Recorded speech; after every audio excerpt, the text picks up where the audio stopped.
Sports. We are Black Horse. We are Sun Sports.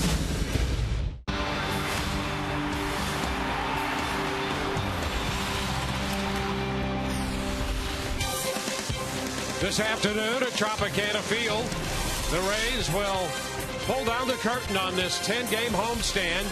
Game number 4 of this series against the Kansas City Royals.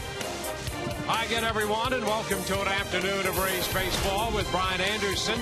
I'm Dwayne Statz. Todd Callis along in just a moment.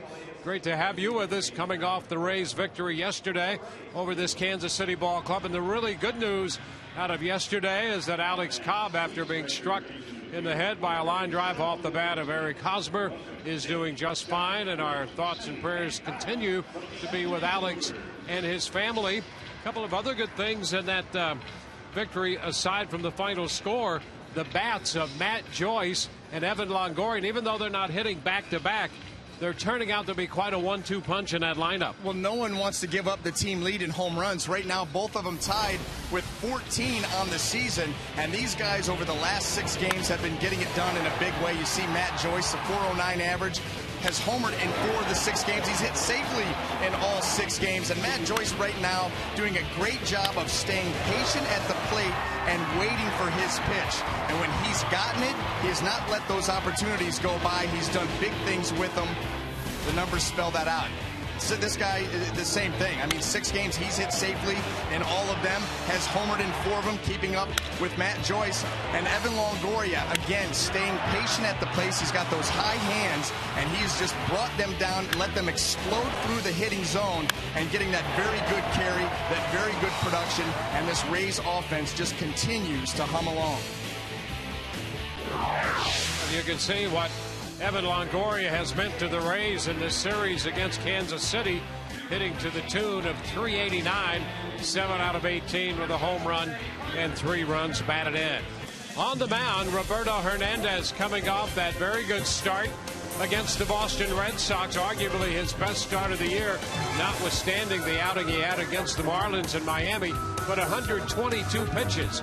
And Wade Davis, you can see by those numbers, it's been a bit of a struggle for Wade in the Kansas City Royals uniform, although he is coming off back-to-back quality starts in 13 starts, 3 and 5, with a 5.37 earned run average. On this Father's Day, and we wish all of you here at the park and across the Rays viewing area happy Father's Day. Todd Callis will come back as the Rays wish their fathers a very happy Father's Day.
this Father's Day at Tropicana Field as the Rays and the Royals wrap up this 4-game series. Lots of dads and their kids walking into the rotunda, getting these Jeremy Hellickson headphones to kids 14 and under. And again today, the Rays and the Royals will participate in the Home Run Challenge, raising money for prostate cancer research. Throughout the game, you'll see us wearing these blue ribbons. We also have the blue wristbands, blue bracelets as well. So on this Father's Day, the Rays try and even up the series against Kansas City and make it a 5-5 homestand. We caught up with a few of the Tampa Bay Rays to ask them their thoughts on this Father's Day, beginning with the Rays pitcher Jeremy Hellickson. So I say happy Father's Day to all the fathers out there, especially my dad. I love you, and I wouldn't be here without you. So thank you. Dad, happy Father's Day. I'm very grateful for everything you've done for me, and I definitely wouldn't be here without you. Love you. Pops, I hope you're enjoying that recliner and sitting there in front of the TV watching the game as you always do. Happy Father's Day. Thanks for everything that you've done for me. I love you very much. Brand new recliner for Matt Joyce's dad. A good way to watch a little Rays baseball on this Sunday afternoon. In 3 minutes, we'll have the first pitch. It'll be Wade Davis, the former Ray, against his team that he was a part of for the last few years against Roberto Hernandez, coming off an outstanding start against Boston.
Blasting 3 home runs as Tampa Bay snapped a 3-game skid.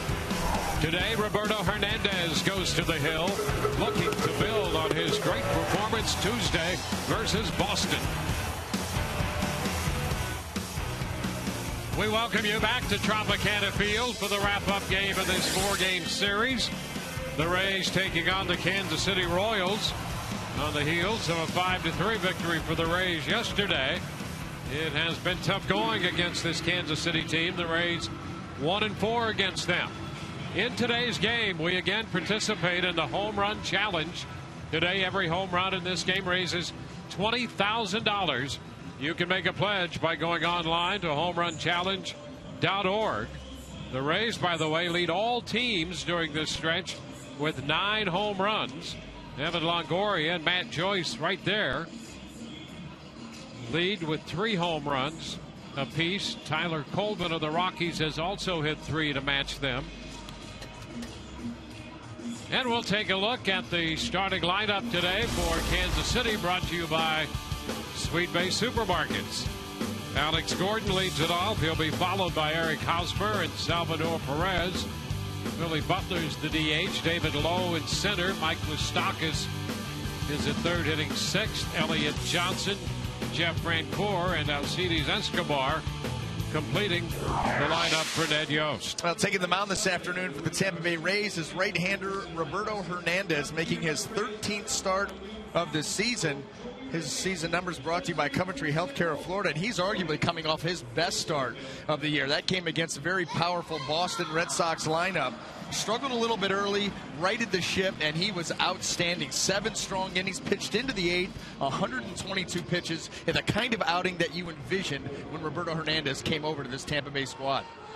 Well, that's one of the roles they wanted him to fulfill, to give this rotation some depth and durability.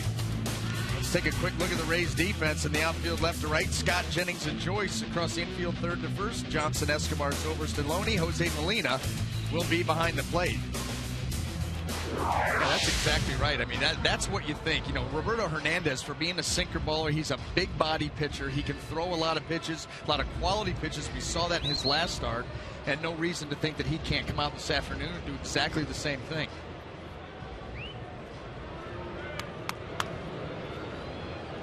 Roberto Hernandez set to go to work. Alex Gordon in the batter's box.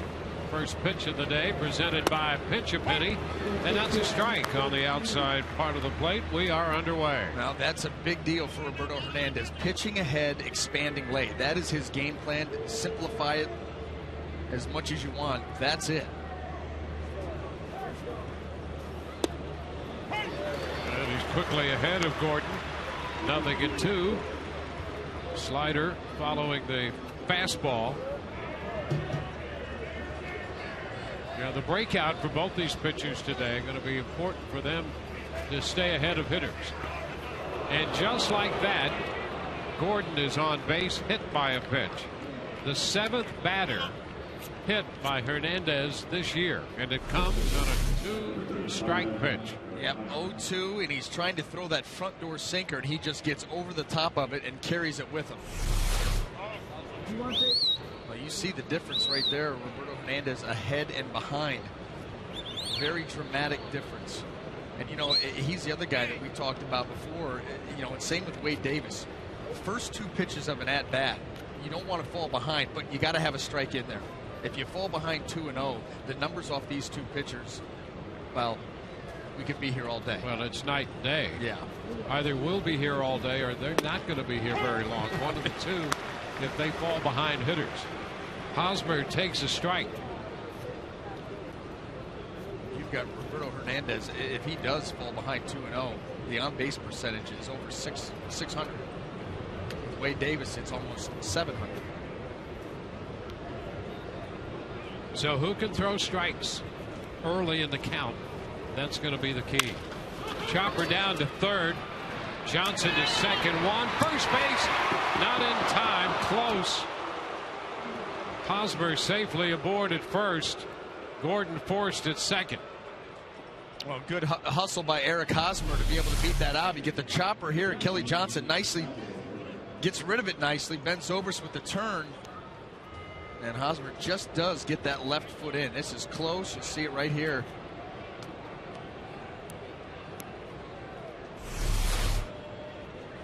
So Hosmer reaches on a fielder's choice.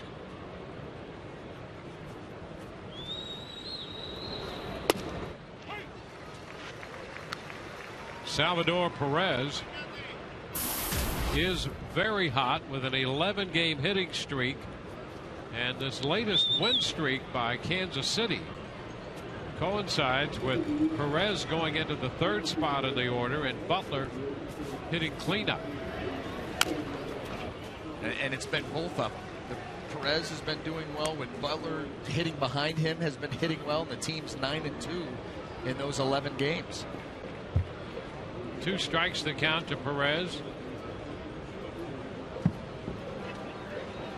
Perez had a base hit and a home run in the game yesterday.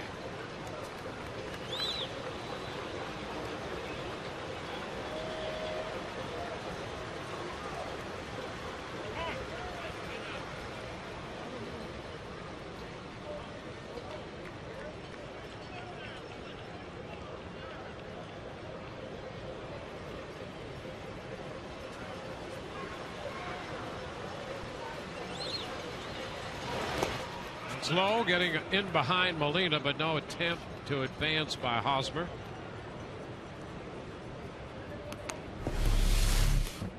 Change up here by Hernandez, and you see right Jose Molina trying to pick that as opposed to squaring off and blocking it.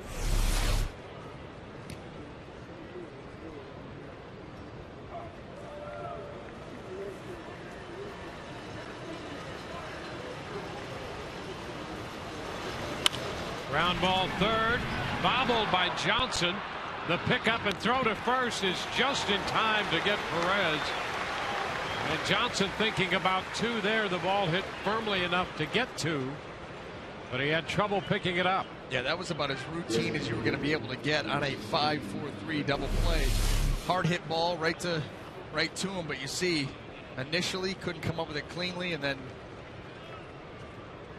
had trouble pinning that baseball down right into the pocket, but it ejects and then off the hand too. So just take the one out. Hope Hernandez here can retire Billy Butler. Hosmer at second now, and the first pitch is inside.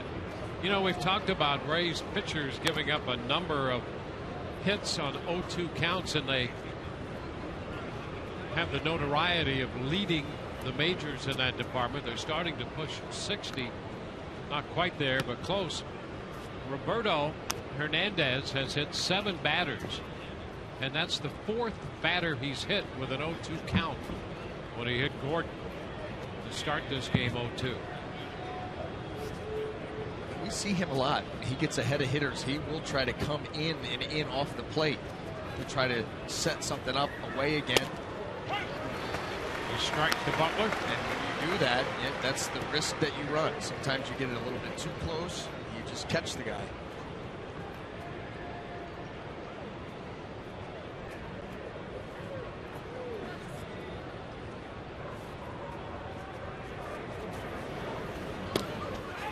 This one away from Molina, and over to third goes Hosmer. Just a box right there by Jose Molina. Fastball down and away. Oh, that's got to be caught.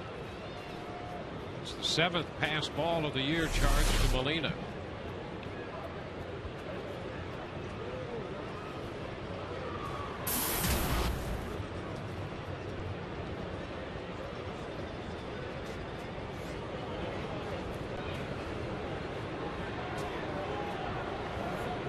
Two and one to Butler.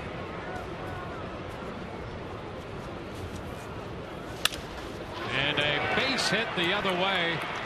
Pass Loney into right. Hosmer scores, and Butler gives Kansas City a 1-0 lead. And boy, that's tough. A runner reaching, hit 0-2, the inability to turn the double play. And 2 chances at it. 2 chances at it. Hosmer was able to beat his attempt out. And then this pitch down and away. We talk about Billy Butler and pitch recognition. Look at him wait on that off-speed offering, see it for a long time, and then shoot it the other way. That's what makes him so dangerous and such a tough out, especially for Rays pitching. And here is David Lowe. Pitch is down. Lowe's playing center field and hitting in the 5th spot today. That Yost lineup.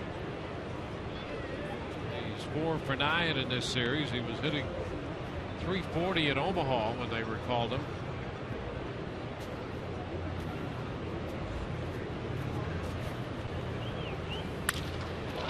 Fly ball lifted into center. Desmond Jennings right there to make the catch. So a run scores. We go to the bottom of the 1st. Matt Joyce will be the leadoff man. And the Rays line up.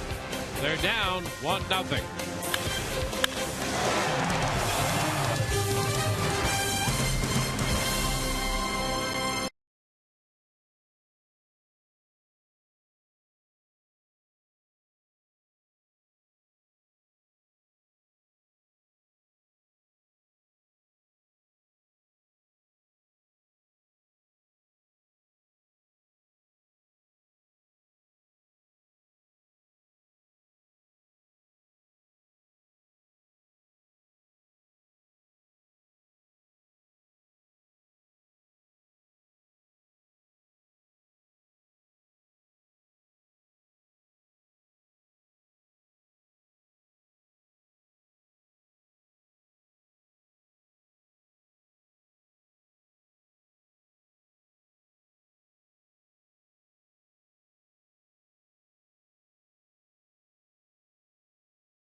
First inning. Take a look at the lineups for the Rays. Brought to you by Sweet Bay Supermarkets. Matt Joyce, Ben Zobrist, and then Luke Cobb. The DH, Evan Longoria. James Loney hitting behind Evan. Desmond Jennings, 6. Kelly Johnson, Jose Molina, and Yunel Escobar completing the lineup. Wade Davis on the hill, and his first pitch is high to Matt Joyce.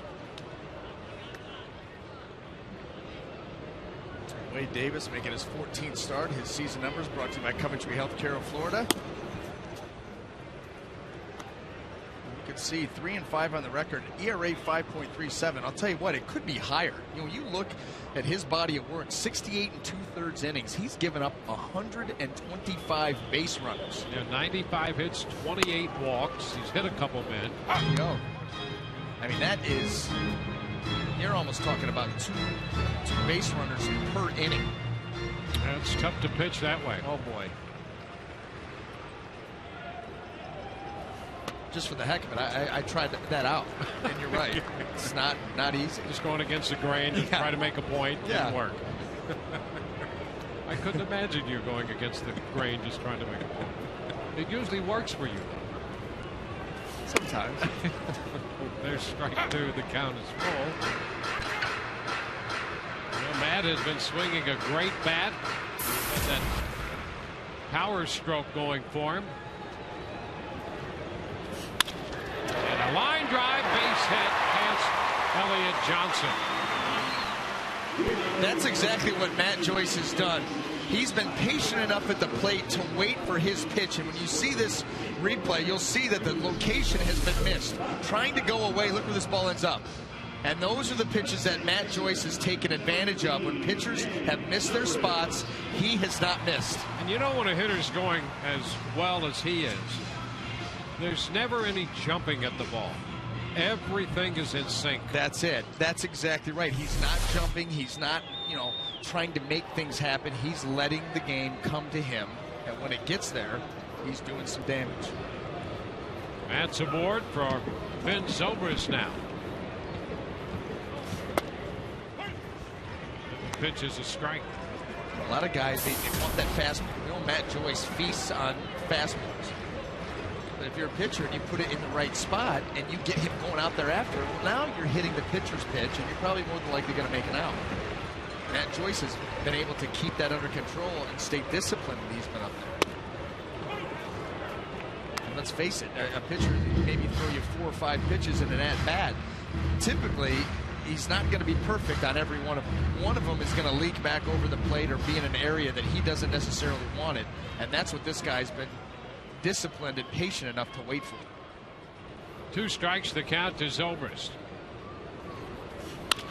Ground ball first, in and out of the mid of Hosmer, back to Davis, who will step on the bag on his way there anyway. And so Zobrist is out. 3-1, but that's not exactly the way that you would work on that play in spring training. No, you wouldn't. What you'd like is a 3-6-3 or 3-6-1 double play. Hosmer was set up perfectly to make the throw. And fortunately for Wade Davis, that ball ejected right back towards him. He was able to field it and take first base. But did you see Matt Joyce running down to second base start to angle towards the inside of the baseline, knowing that Hosmer, a left-handed thrower, trying to give him a tough angle? Smart base running.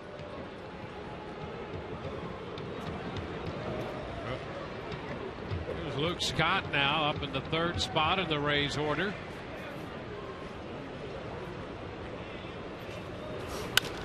And he takes this one into left field. Headed toward the corner, 1 hop to Gordon. Joyce will score. Scott's on his way to second, and he beats the throw in. Game tied at 1 on the double by Scott.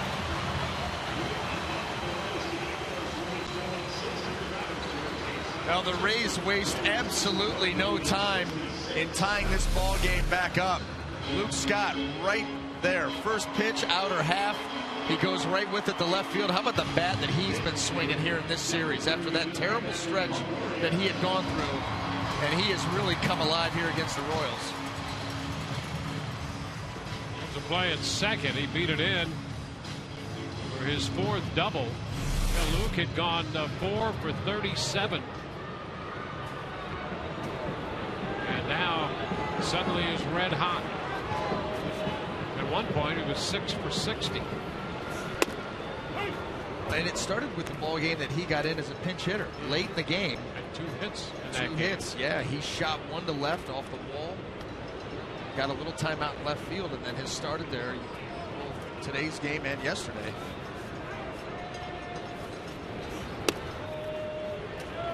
It's 1-1.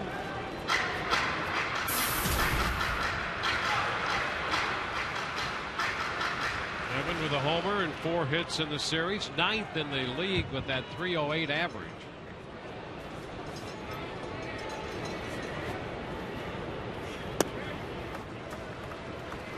And the other impressive number associated with Longoria is his slugging percentage. He is 5th in the league in slugging percentage.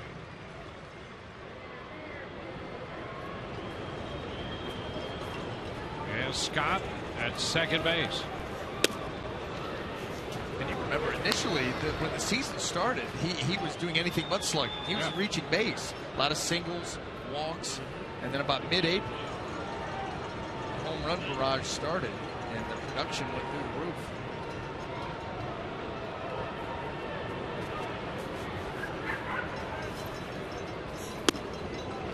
And ball 4 is inside. So 3 of the first 4 Rays hitters reaching base. 1 has already crossed the plate. Now this is what has plagued Wade Davis all season long. Just the lack of command, whether that be via the walk or like with Matt Joyce trying to go to the outside corner, missing middle, and giving up hits.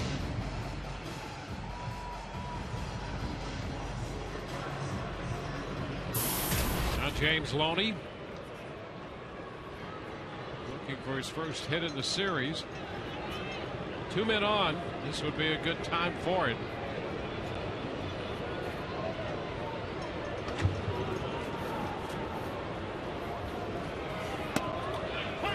Davis starts him with a strike. Breaking pitch in there.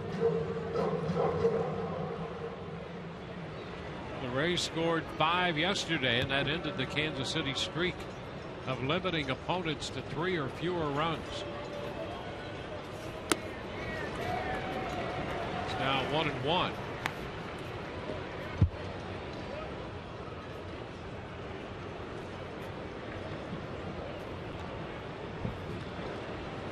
They had a streak of 13 such games. The Rays continue to lead with runners in scoring position. Lifted toward the line and left. Gordon's going to be there, however. 2 gone.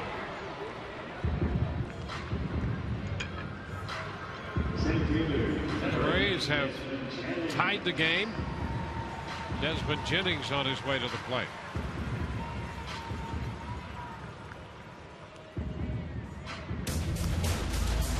Take a quick look at the Royal defense as it lines up in the outfield left to right. Gordon, Lowe, and Francoeur across the infield third to first. Moustakas, Escobar, Johnson, and Hosmer.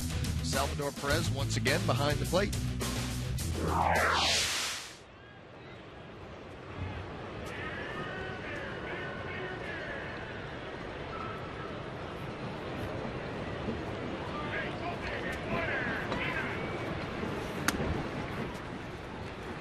Upstairs. Scott on second, Longoria on first.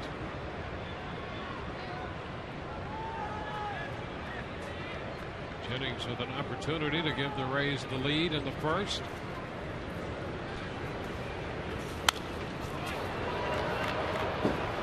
One and one.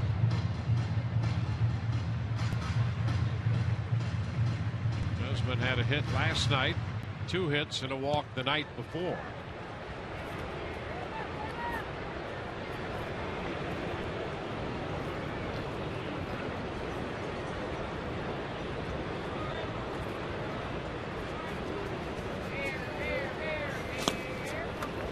Covered up by Perez. It can always be tough when you come back and face your former teammates for the first time. You know them, but they know you. They know what you like to do. That's why it comes down to execution. Funny how that always seems to find its way back to that. You can know what to do. Now you have to go out there and do it. Yeah. These guys have played behind Wade for a number of years. Wade Davis will cut that fastball, and that's like a hard, very hard slider. In fact, he uses that quite a bit to right-handed hitters. Yeah, he's been using it about 20% of the time overall. Yeah, very high usage, and with 2 strikes, it's even higher, much higher. You can understand that pitch, to lefties if you want to jam them. Throw that pitch, start at middle, and try to take it to the handle of the bat, but he uses it a ton against righties.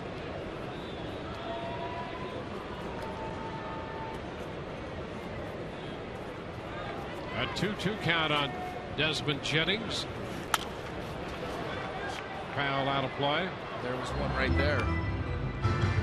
Upper 80s with that pitch. 2 strike, just trying to cut this, get it to the end of the bat. Right there, Desmond able to go out and foul it off.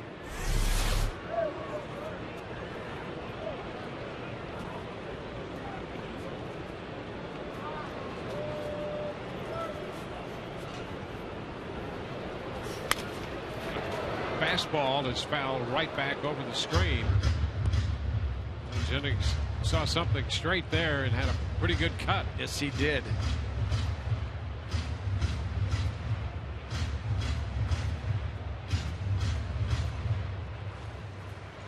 The more that you're able to foul pitches off, you just keep buying yourself another pitch, and then maybe that pitcher eventually makes that mistake that costs him. Inside. Stayed in there, and the count is full. Runners will get a break here. Longoria at first, Scott at second. And a full count on Jennings.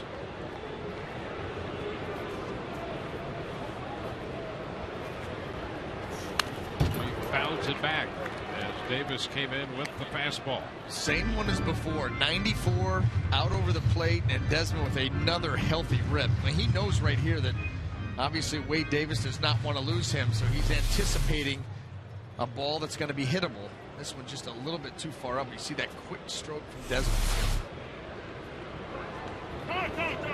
Time granted. Called for by the catcher Perez, granted by Laz Diaz.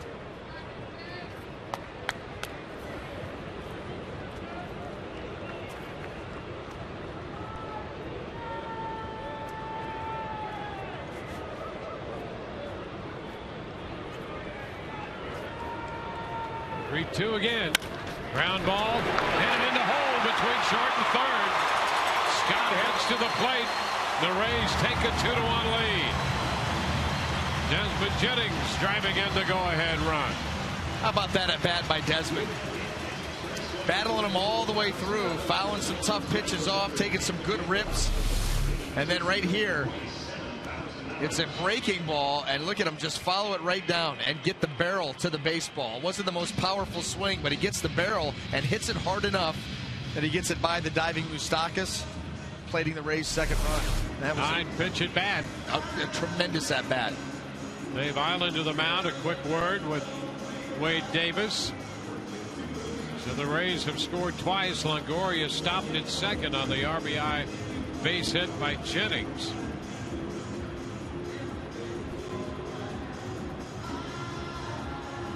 Kelly Johnson will be up here. Kelly's lifetime numbers against Wade Davis: 2 for 8 with 3 bases on balls. The fastball is away. Davis in the upper 20s now in pitch count already, 28.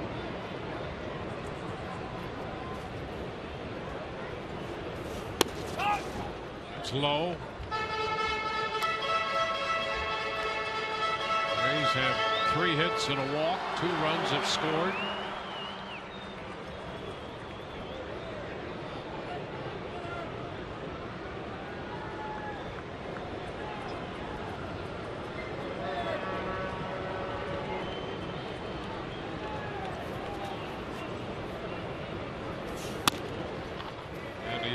behind Johnson now, 3-0. Davis in the rotation for Kansas City, as you know, worked out of the bullpen for the Rays a year ago, and he is within an inning of equaling his entire innings pitched output last year for the Rays so far this year for Kansas City.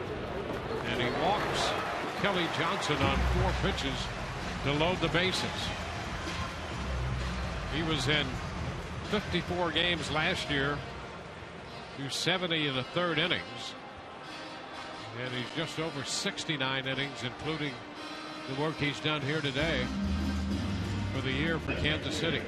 Well, you go back to 2010, 2011. Wade Davis had made 29 starts in each year for the Rays, 12-10 in 2010, 11-10 in 2011, and then made that transition to the bullpen. And actually, as he got more comfortable, he became quite the force. The second half of the season last year, coming out of that pen, saw that fastball 95, 96 with a big power curveball. Well, he had 87 strikeouts in just over 70 innings and gave up only 48 hits. Jose Molina takes a fastball for a strike. Yeah, that was a tough year for Wade, because you know that he wanted to be starting, doing exactly what he's doing now, but you know, he was more than willing to go down there and do what was asked of him. It says a lot about him, and his performance was very good also. Molina fouls it away. 0-2.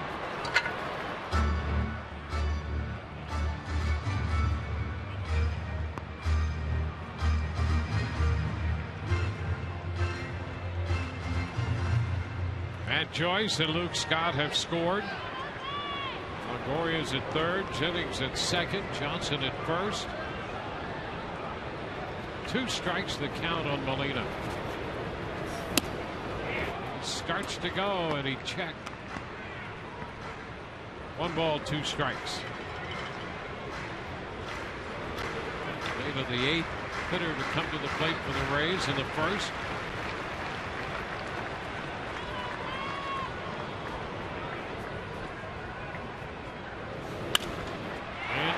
Toward the line. Francoeur is over there, though, and makes the catch, retiring the Rays as they score 2, leave 3, and lead 2-1.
Heading to the 2nd inning is a very scary moment here at Tropicana Field. For the 2nd time in a little more than a month, a pitcher hit in the head with a line drive, J.A. Happ, on the 7th of May. And last night, it was Alex Cobb. He left the game in the 5th inning after the line drive from Eric Hosmer. All signs are positive that he will be released today from Bayfront Medical Center.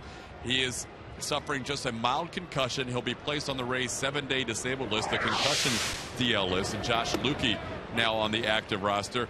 And Cobb tweeted out his thanks this morning after he woke up to Ron Porterfield and also to all those that have helped him over at Bayfront Medical Center. There you see it. Want to thank you to our all-star trainer, Ron Porterfield, as well as all the doctors at Bayfront Hospital. Woke up today, Alex said, with just a minor headache. And again, guys, he's expected to be released later on this afternoon from Bayfront. Back to you. All right, thank you for the update. Moustakas hits a ground ball through the middle and a base hit into center. And by the way, we wish to congratulate Ron Porterfield on his coming trip to the All-Star game. And we saw some of his quick work last night. In fact, the reports we got, Alex Cobb, and you always, there was again a hush over the ballpark here out of concern for Alex Cobb, but our reports were that Cobb was mad at Porterfield because Ron would not allow him to walk off the field. How about that? Does that surprise you? No, considering it Alex, doesn't surprise what me. you know about him? No. I mean, he's a great battler and competitor, and he's kind of low key in that way, but you know what he's about. And he was trying to walk his way off the field last night. Snap toe down to first. The runner back in after the strike call to Elliott Johnson. But we're exceedingly pleased with the reports on Alex Cobb, and it's just the best thing that you could hope for under the circumstances. Could they? You know, we got the report, you know, early evening yesterday, and you're thinking about what we had seen, the sound that we had heard, the way that Alex went down, and then to get the reports that we got, it was like that was the best possible scenario. It couldn't have been any better than that.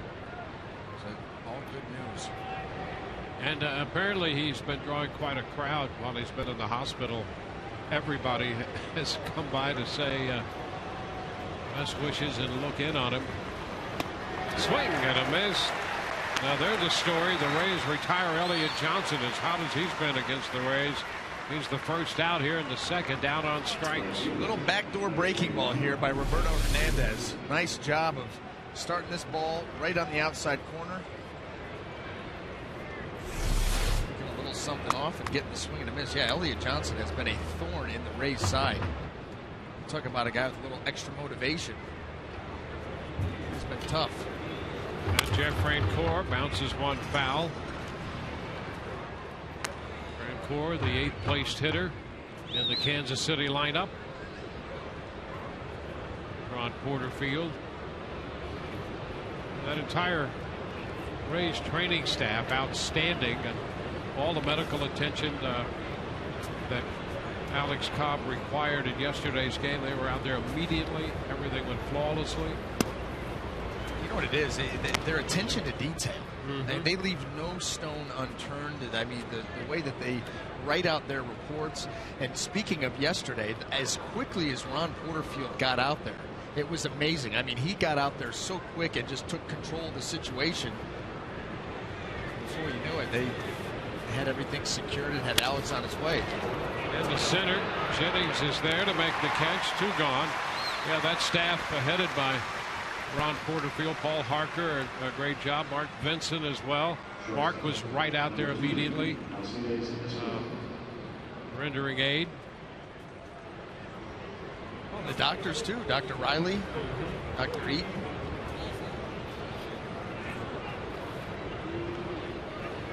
And it appears that everything is all right, and we are grateful for that.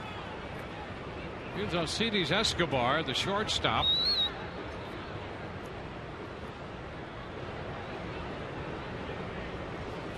Moustakas the runner.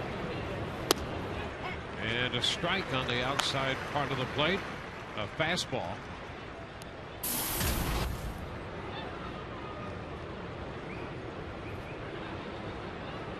Escobar had a walk and a triple in the game yesterday. He had been in a little bit of a slump coming into this series. He had over 290 last year, and when the Rays saw him in Kansas City, he was around 300. Combination of a fastball and a slider, and Hernandez is up in the count 0-2.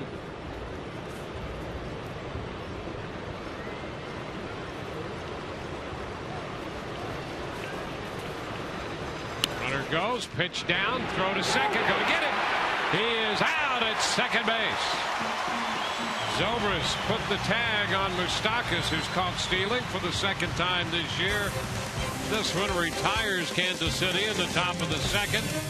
Rays lead 2-1.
One ball game.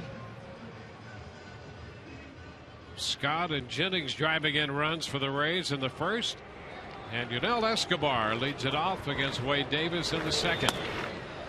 Takes a fastball inside. Escobar is 8 of 21 in his career with 4 walks against Wade Davis. He's up in the count now. 2 balls, no strikes.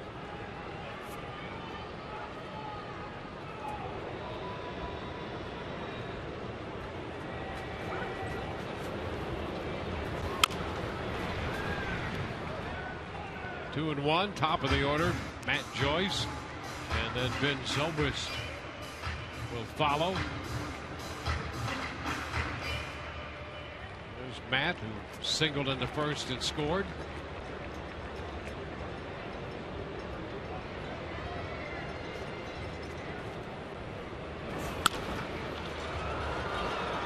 Looked it up the right side. Francoeur crossing the line, and on the front of the bullpen mound makes the catch. It's the first out. In the game today and all season long, Tires Plus donates $100 to the Pediatric Cancer Foundation for every Tampa Bay Rays home run televised on Sun Sports.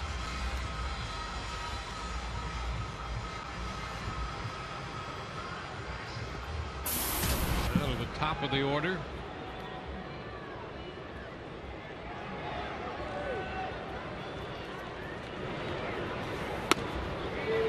Joyce takes the pitch up. Davis made 35 pitches in the first inning. So he's at the 40 mark right now.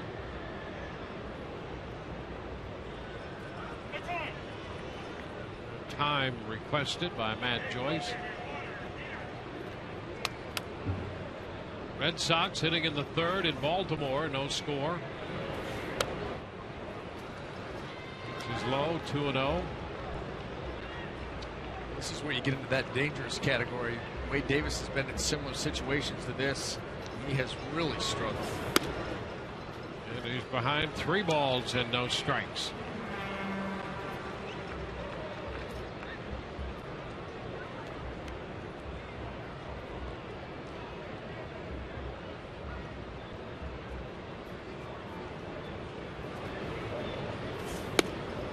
There's a strike, 3-1.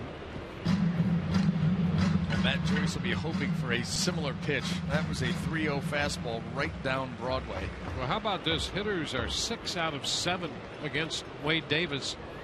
They put the ball into play, 3-1. And a cut and a miss. Some late action on that pitch by Wade Davis. That was a tough one. 92 with some movement in. That thing just take off. That is nasty. Foul ball. We'll see another full count pitch. Opposing hitters overall hitting .333 off Wade coming into the game. Right-handed hitters .326 and lefties .340.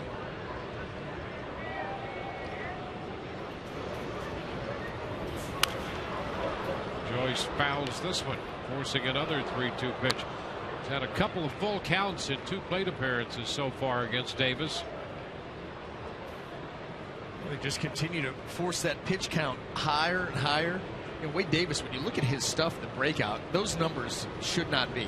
They should not have a batting average against him. 333 after this many starts in a season. A long one down the right side, home run distance, but foul. That off-speed pitch, and Joyce tried to wait, couldn't, and hit it out, but foul. Now just got a quick start there, and Matt knows it. We've seen him do that a couple of times, but he has been red hot, and he has been quick with his hands. He's been very productive. He taps this one foul. And even that swing right there, that's a tough pitch there by Wade Davis. Backdoor breaking ball, and he just reaches out there and spoils it, hoping to buy himself another mistake out over the plate where he can put that big swing on it again. That's why he's been so good lately. A lot of fun to watch. This will be the 10th pitch of this at bat. And a cut and a miss.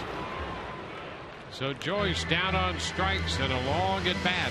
First strikeout for Wade Davis. Well, Wade Davis got back into the count with the cutter, and then he ends up finishing off Matt Joyce with the cutter. That one at 89. And Matt just missed it.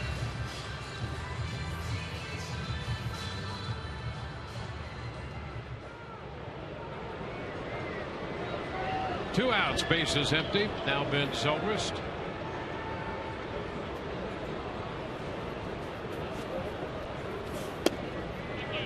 Did he go? Yes, he did. Mark Wegner down at third, says Ben offered on the appeal.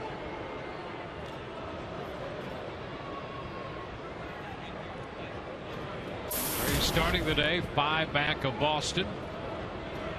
Baltimore 2.5 off the pace. New York 4, then the Rays 5. There's a shot into right field. Francoeur racing over, can't get it. Another one hop the wall. Zobrist digging for 2. The throw, not in time. He gets in head first to the double. Francoeur, good arm, had a good carom out there.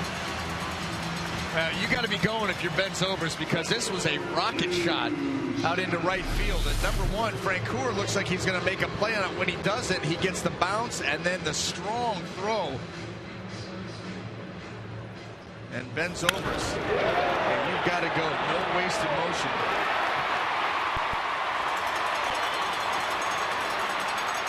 Just ahead of the throw. Escobar is trying to deke him too. 17th double for Zobrist. With 2 outs, a man in scoring position for Luke Scott. The breaking ball is in there for a strike. How about this update on the Toyota Trend? For games in June, the last 4, he is 6 of 7.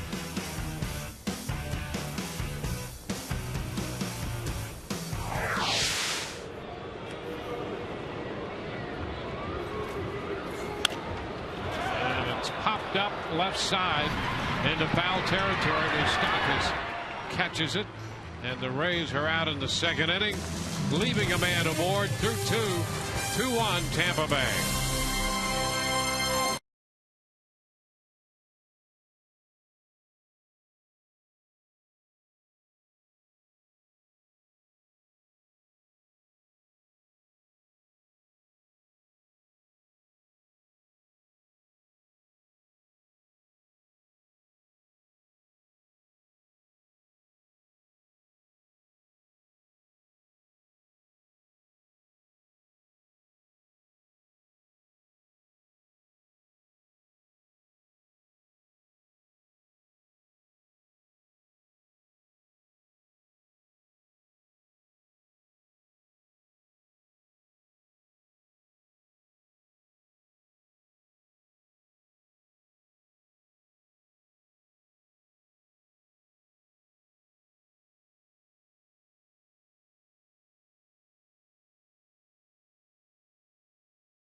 Brought to you by H.H. Gregg.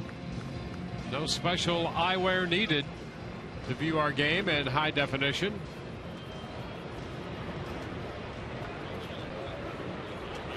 And I'm not sure what that first shot was all about. It is Park in the Park Day.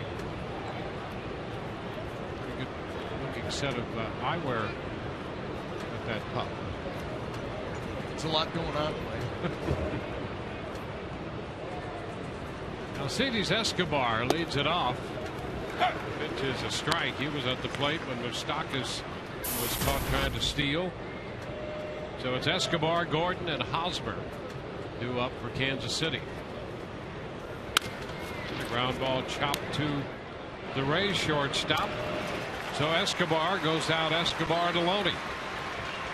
One away. Like I said, a lot going on. We've seen some ground balls thrown by Roberto Hernandez, which is his game. His ground ball rate has been very good, and that was the key to his success, as you well know, in his Cleveland days.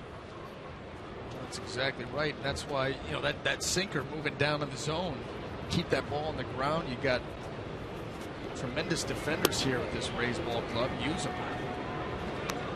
To Alex Gordon. You know, you look at his numbers across the board. You know, from his career rate, his walks per 9 are down 1 per 9 innings. That's a huge jump over his career numbers. His strikeouts are way up. I mean, this was like a 5.5 strikeout guy per 9 innings. This year, he's up over 8. So walks going down, strikeouts going up, starting to trend in the right direction. Throwing the ball very well lately. The liner caught by Zobrist at second base, 2 gone. Well, you look at his Cleveland years, his ground ball percentage in 2007 was 76.8%. That was the year that I was around. Yeah. You know, that was the year I took 2007 off, rehabbing the second Tommy John surgery, and had worked into a little bit of TV stuff with the Indians that year. So and I had a front row seat for that season when he won 19 games. He was 19-8, and you would just not believe the way that the movement that he was getting on that sinker. Guys just beating that ball into the ground all season long. That's, you know, that's how you put up a season like that. Base hit the other way off the bat of Hosmer. Lined into left. And what teams have started to do off these sinker ballers, and Roberto Hernandez specifically, is almost treat him like a knuckleball guy. You know, you see the ball come out of his hand down in the zone, you just lay off of him. And that's what these hitters are able to do that easier early in the count. Try to, get ahead 2-0, then you have to come in to the zone, and when you do that, you see the ball up a little bit. These guys, their sinkers tend to flatten out when they have some elevation to it. That makes it easier for the hitter to put a good swing on it. That's why if he can find that happy medium and keep that sinker, lower thighs, run it to the knee for strike one, then once you get these hitters, behind in the count, and all of a sudden that sinker that starts at the knee, you start chasing it out of the zone. Not quite as easy to lay off on. Chop to third. Johnson goes to Zobrist, and that takes care of Kansas City. Bottom of the third coming. 2-1 Rays.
Third, a lot of the Rays are fathers, and very happy Father's Day to everybody out there who is a father. One of the Rays, though, is a first-time father this year. Evan Longoria, of course, and his girlfriend, Jamie Edmondson, tweeted out, "Happy first Father's Day, Evan. Wishing you a grand slam of a day." And you see the picture right there. I tell you, that kid, the young daughter, Elle, is in very good hands. You got a Gold Glove third baseman holding you. No bobbles, no errors. Safe and sound. Guys. All right, thank you very much. Well, that picture says it all. The gold is in his hands right there. Forget the glove. Isn't that the That's truth? the goal of Yes. the girl. Oh. 1-0 the count to Evan as he leads off the bottom of the third.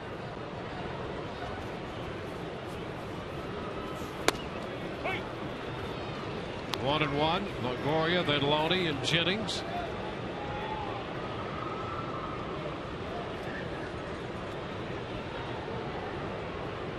Rays scored a couple in the first to take a 2-1 lead. Evan chops it to Moustakas at third. Across to Hosmer.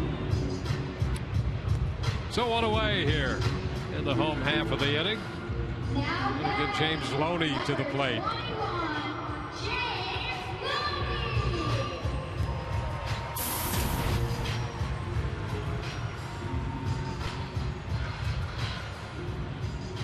James 0 for 1.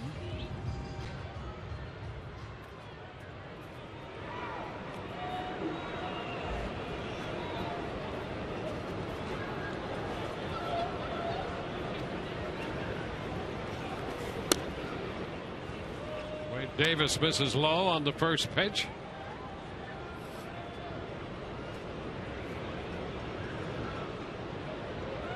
Davis coming off a no decision his last time out at home against Detroit. pitched 6 2/3 in that game against the Tigers. Gave up just 2 runs and 8 hits and a walk.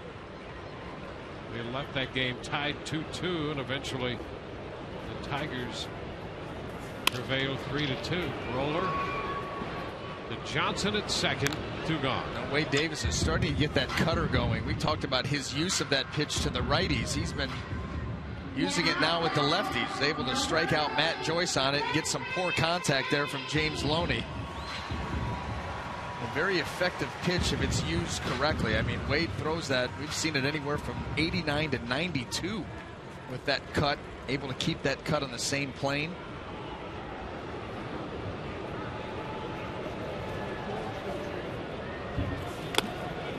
When Jennings swings through the first fastball, strike 1. Well, his numbers being what they are, coming in a .537 earned run average. 3 starts have inflated the ERA a bit. He gave up 8 runs against Cleveland in 4 2/3. Gave up 7 in another start and 6 in another one. Moustakas handles the ground ball. 3 ground ball outs in the 3rd. We go to the 4th. 2-1 Rays.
Pick up the series against Kansas City and the homestand.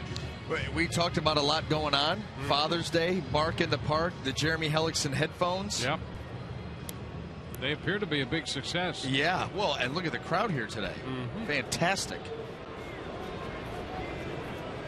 Billy Butler takes a strike from Roberto Hernandez. That opening fastball, strike 1.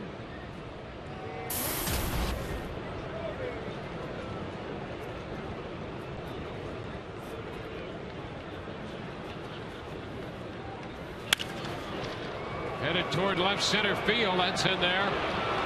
Extra bases. Scott with a pickup on the warning track. And Butler is 2 for 2. That's his 14th double of the year. Well, Billy Butler just continues to torment Rays pitching. He's hit them very well this year, going the other way the first time up.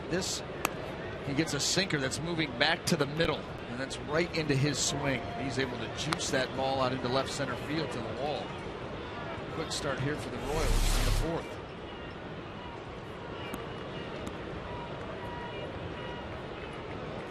Butler aboard with David Lowe about to step in. Hernandez so far has been a strike thrower deluxe in this game. 75% of his pitches have been strikes. He's thrown only 9 non-strikes so far. Lowe takes a strike, first pitch strike. That's been the Rays' approach with Roberto Hernandez, really harping on him, that sinker early in at bat, first pitch, second pitch. You want one of those first two to be a strike, and then work from there. And also the increased use of that changeup. And right now on first pitch strikes, he's got the highest percentage of his career. Yep. Caught at first base by Loney. That's sinking soft liner. And a look to second, but no chance to get Butler, and that's out number one. Nice job by James Loney, able to pick that, get the out, and look to maybe double up Butler.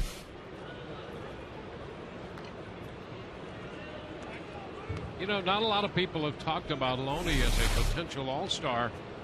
We've talked about some of the other guys, but with the first half he's had and the job he does at first base, why not? Yeah.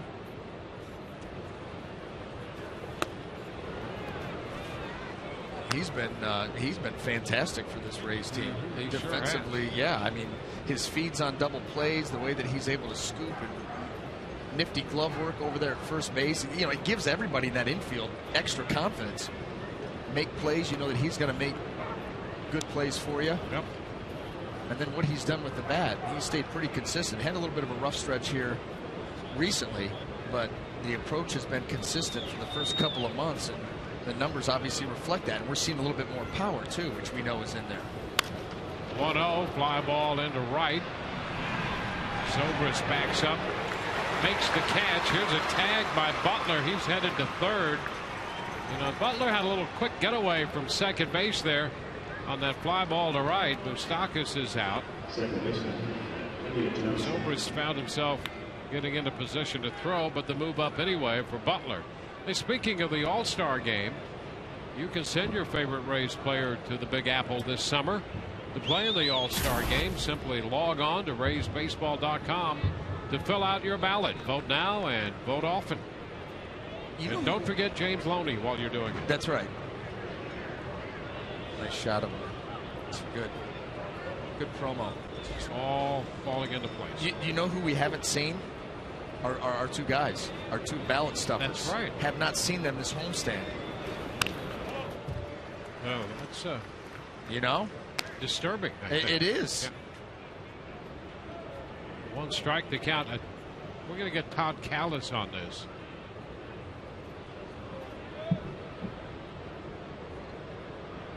So stay with us, and Todd will give us info on the All-Star balloting. Johnson fouls this one back. That's out of play.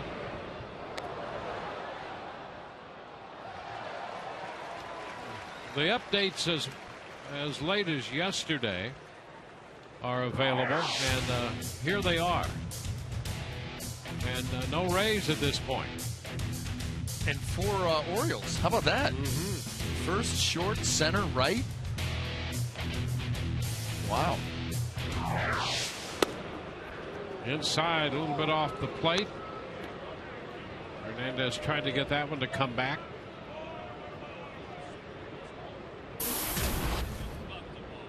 One and two.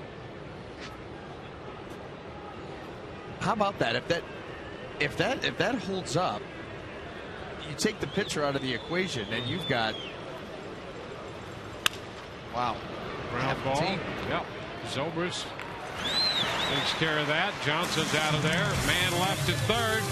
Rays lead 2-1.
Sunday.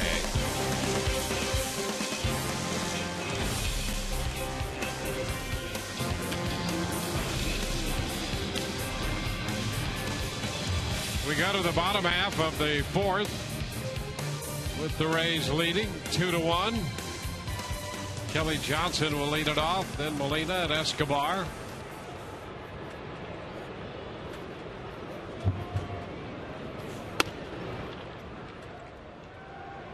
Pitch inside. Kelly walked his first time.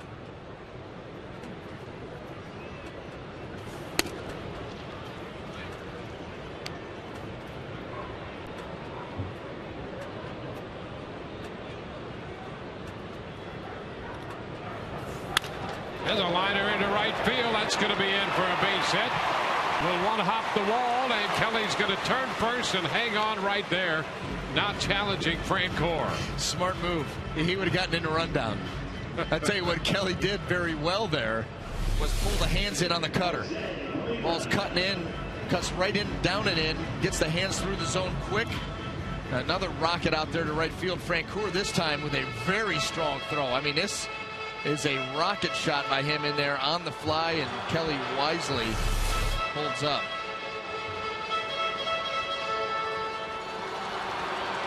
Well, based on Kelly Johnson's day, you know, Elliott Johnson's hitting 7th for Kansas City. Kelly Johnson 7th for the Rays. Alcides Escobar 9th for the Royals, and Yunel Escobar 9th for the Rays. So in that head-to-head contest, so far the Rays have the advantage thanks to Kelly Johnson, who's been on twice with a walk and a single. The only in that quartet to have reached base. And even the Royals, who are over in those two positions, they're still better than I am, because I have a couple of times now written down on the wrong side. Right. I got you. Yeah, Yunel Escobar flied out to right field, started the second inning. He did. Yeah, I had Alcides Escobar flying out to right field to start the third. Swing and a miss by Molina. I keep a great book over here. We'll let you handle the recap later on. I'm going to tell you something. It is amateur hour up here when I do this book. I stink. You really should do one of the recaps just for fun. The game recap? Yeah. Oh, that'll be a piece of cake. Okay. That's like going through the highlights at the end. No problem. But you look at my scorebook. Half the time I don't even know who won. I don't have a final score. 0-2 to Molina. He lifts it toward right center field with some hang time. And Francoeur makes the catch for the out. As advertised, last inning. Todd Callis coming up. We're true to our word. Let's go to Todd. Well, Dwayne, you remember the Sombrero boys, Chris and Bart. Big upset happened this year at Tropicana Field. They were unseeded for the first time ever in Tropicana Field All-Star balloting history. The combination of Debbie and Debbie up here, we've got a nice little system working up. You guys are the new champs, huh, in 2013? Yes, I guess we are. We've been working hard together, and it's all about the Rays. We're voting the whole team all the way down. Tell us how many ballots you're getting a day. Ooh, a day? Probably 4,000 to 5,000 a day. They have the whole system set up here, guys, where they have them stacked, they have them collated, they're punching through all the ballots. The Sombrero boys are still at it. They finished runner-up the first two homestands. This is the last day, obviously, of this homestand. Only Chris is here today, so the Debbie and Debbie combination, here's the other Debbie, they are just working through the day, and I think we have new champions for 2013. Congratulations. All right, back to you. All right, the runner goes as Escobar fouls it. Well, that's a great competition we have going there. Yeah, well, I never thought that the Sombrero boys would be upset. I mean, they had their system down. They didn't miss a game. Yeah. But you know what? You got it. I wonder if they got complacent. It happens. You know, Debbie making a charge. Debbie squared. And only half of the Chris and Bart combo even showing up. That's what I mean. That's what you got to bring it every day. Well, you know, you're successful. You start to party. Things get away from you. Even when you're not successful. You work every day. There's a shot hit deep to center by Escobar. Great carry, but back is low to make the catch on the track. And Kelly Johnson retracts his steps to first base. Well, Yunel Escobar able to get a strong, powerful swing and a lot of backspin. Just not quite enough. He hit this ball extremely well, but a nice job by David Lowe. You see him out in front of the plate. He thinks he got it, too. David Lowe, good hustle, good route. It's a nice play. Appreciated by Wade Davis out there on that shot deep to center by Yunel Escobar.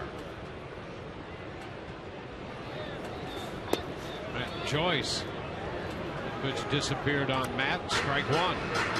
That's something. That's a big weapon for Wade Davis. We saw that a lot coming out of the bullpen last year for the Rays. Haven't seen it as much today, but that power curveball that he's able to feature, throws it hard, gets great depth on it.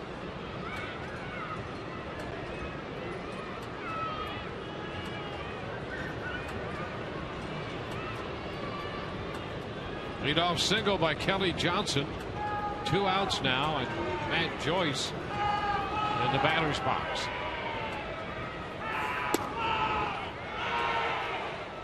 It's 1-1.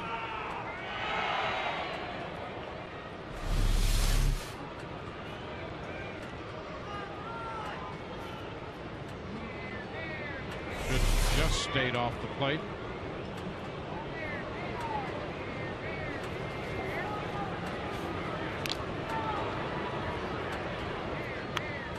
Johnson aboard at first.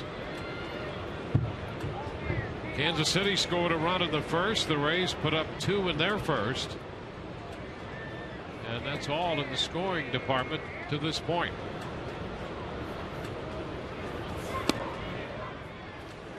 Two and one.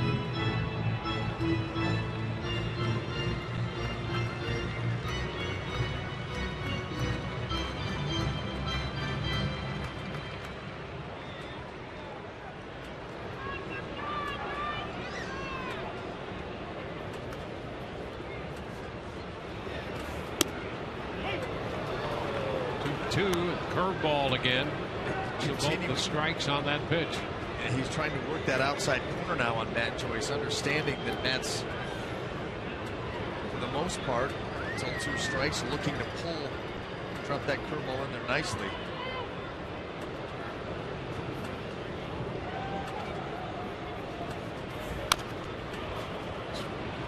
Tapper foul.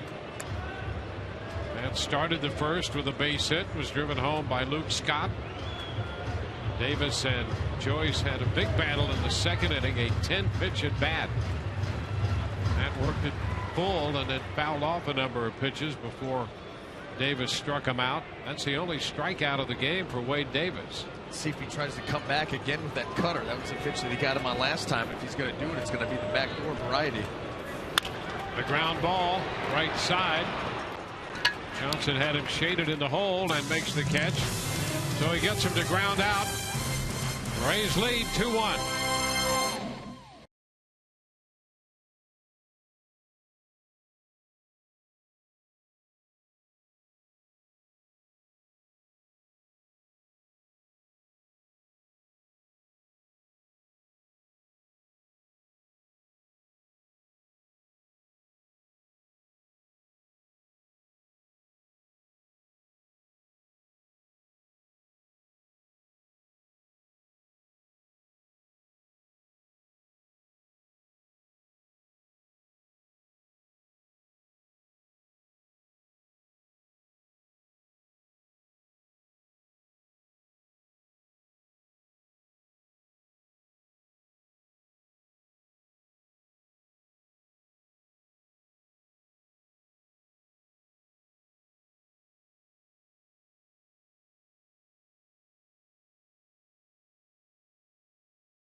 and I just wanted to say thank you for everything that you do.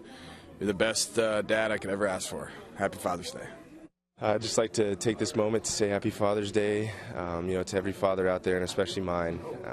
You all serve a very important role in our life, and we just like to take this time to say thank you, and we appreciate it, and we would not be here without you. First pitch to Jeff Francoeur, low and outside with the slider. Number 8 hitter, followed by Escobar and Gordon here in the 5th inning, with the Rays leading 2-1 on Father's Day. Rays home here at the Trop, wrapping up the series in the homestand. Only stalks this one, but it's out of reach. Hey, you know what? We've been giving the fans a hard time. That was a tremendous catch. Very Kelly Johnson-esque, coming over the mound. Nice glove work there. It was. Good defense.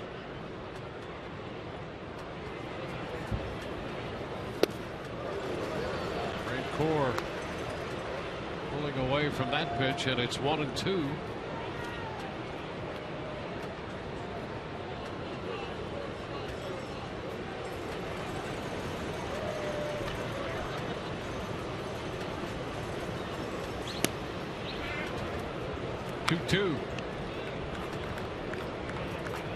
Hernandez, for the most part, has been in front of these Kansas City hitters.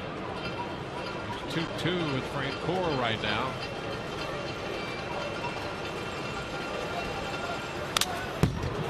The big cut, the foul ball back.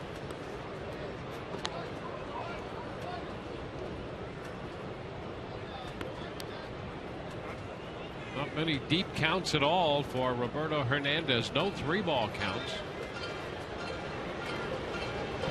2 here from Francoeur. He fouls this one. Well, there's 2 parts to that. First of all, it speaks to Roberto Hernandez pounding the zone today. And also this Kansas City Royal lineup. Young guys, very aggressive. This is only the second 2-ball count he's had on a hitter. He went 2-1 with Butler, who singled in the run in the first. Now he's 2-2 with Francoeur. And the count is full. Well, and when you're sitting around 75% strikes, got a good chance. You've got a very good chance.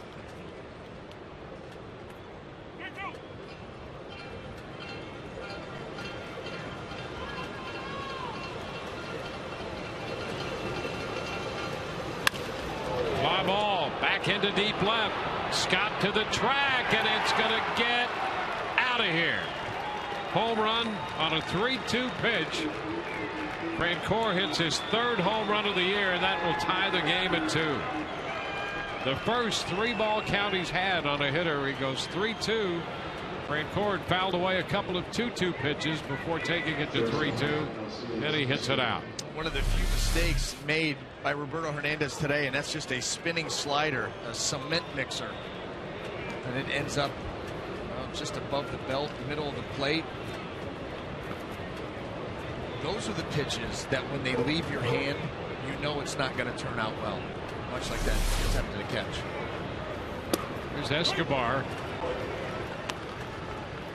Pitch is a strike.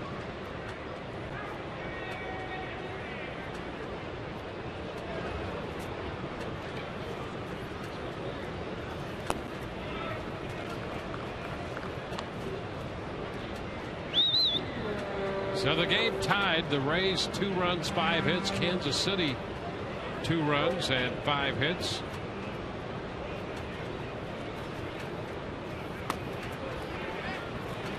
Takes the pitch low. 2-1.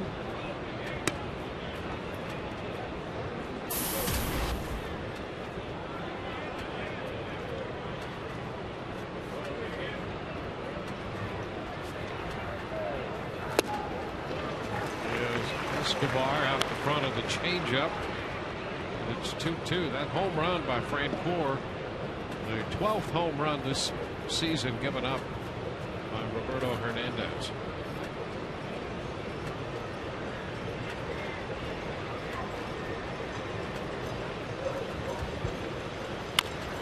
It's a tapper, going to be a tough play, and that will be a base hit. No play at all. An infield hit for Alcides Escobar. We'll check in now with Todd Callis. Dwayne, on this Father's Day, a special father-son tandem on our AT&T Twitter poll question. The best combo in baseball history. Who do you like? The Bonds, hashtag TB1, Barry and Bobby. Ken Griffey Jr. and Sr., hashtag TB2. 3 generations of Boones, beginning with Ray, hashtag TB3. Also 3 generations of Bells, hashtag TB4. Or hashtag TB5, Cecil and Prince Fielder. Tweet your votes to @SunSportsRays, guys. All right. Appropriate Father's Day question right there.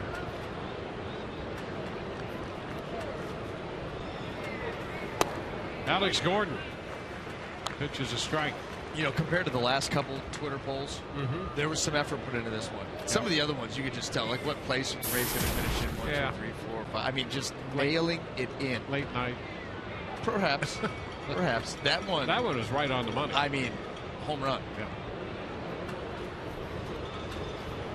Runner takes off with a good jump, and the pitch is fouled by Gordon. Well, the Royals have been doing a pretty good job of picking their spots in the running game. Escobar is 10 out of 10. Elliott Johnson is 10 out of 10. They're second with 50 steals. They've been caught 12 times. You've got to try to find a way to manufacture runs, and this offense has struggled mightily for the majority of the season. They're certainly not hitting the home run ball. So you got to find some other ways to get it done, and putting guys in motion. Way to do it.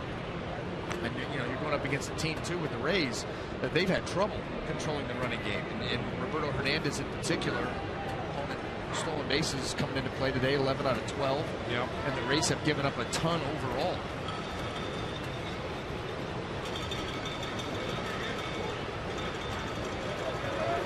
We'll move to first. Escobar back in. Actually 11 out of 13 now because they did get Moustakas earlier in the game. That's right. Step in the right direction. Yes, it is.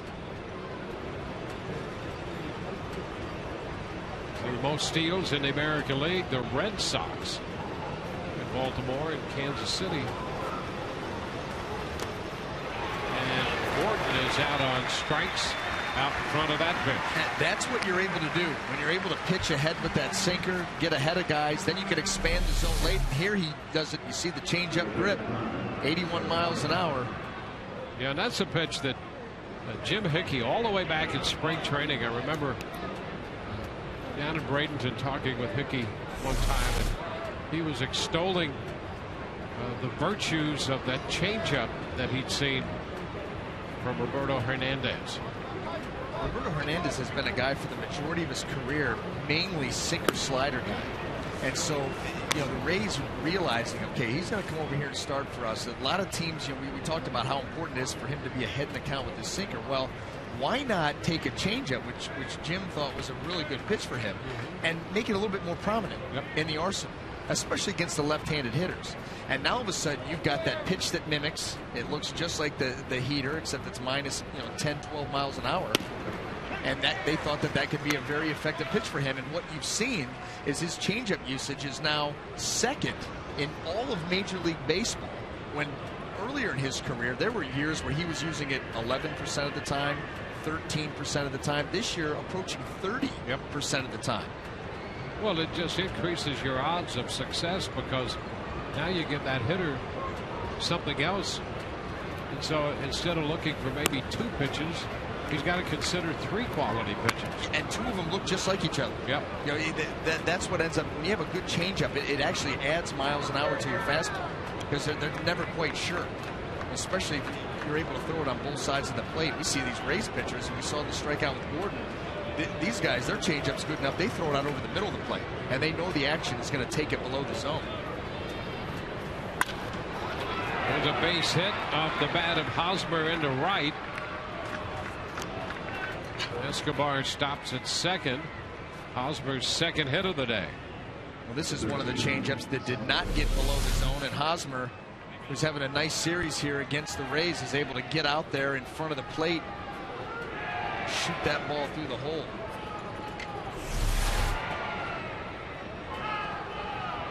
Hosmer hit that line drive that struck Alex Cobb yesterday, and we know how Desmond Jennings felt when he hit the line drive off Jay Happ, and Hosmer the same way, and was among the first to inquire and go over and make sure that Alex Cobb was doing all right for his stay in the hospital.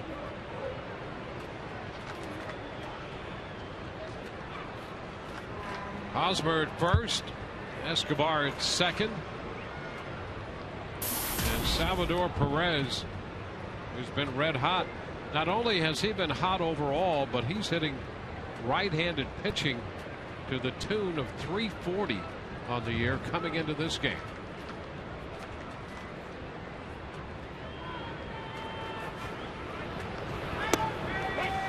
First pitch strike.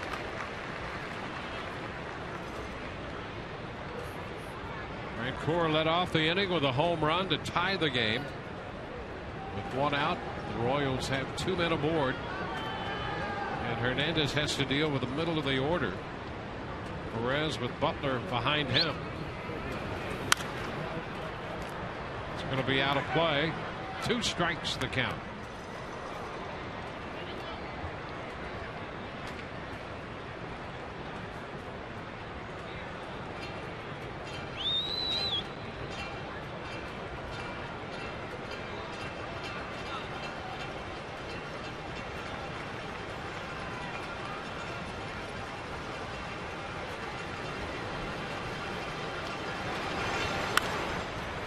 Pitch coming in on him, and he fights it off to foul it off, out of play. Well, the Royals recognize very early how important Salvador Perez could be to this team. He came up in 2011, and he's now signed through 2016.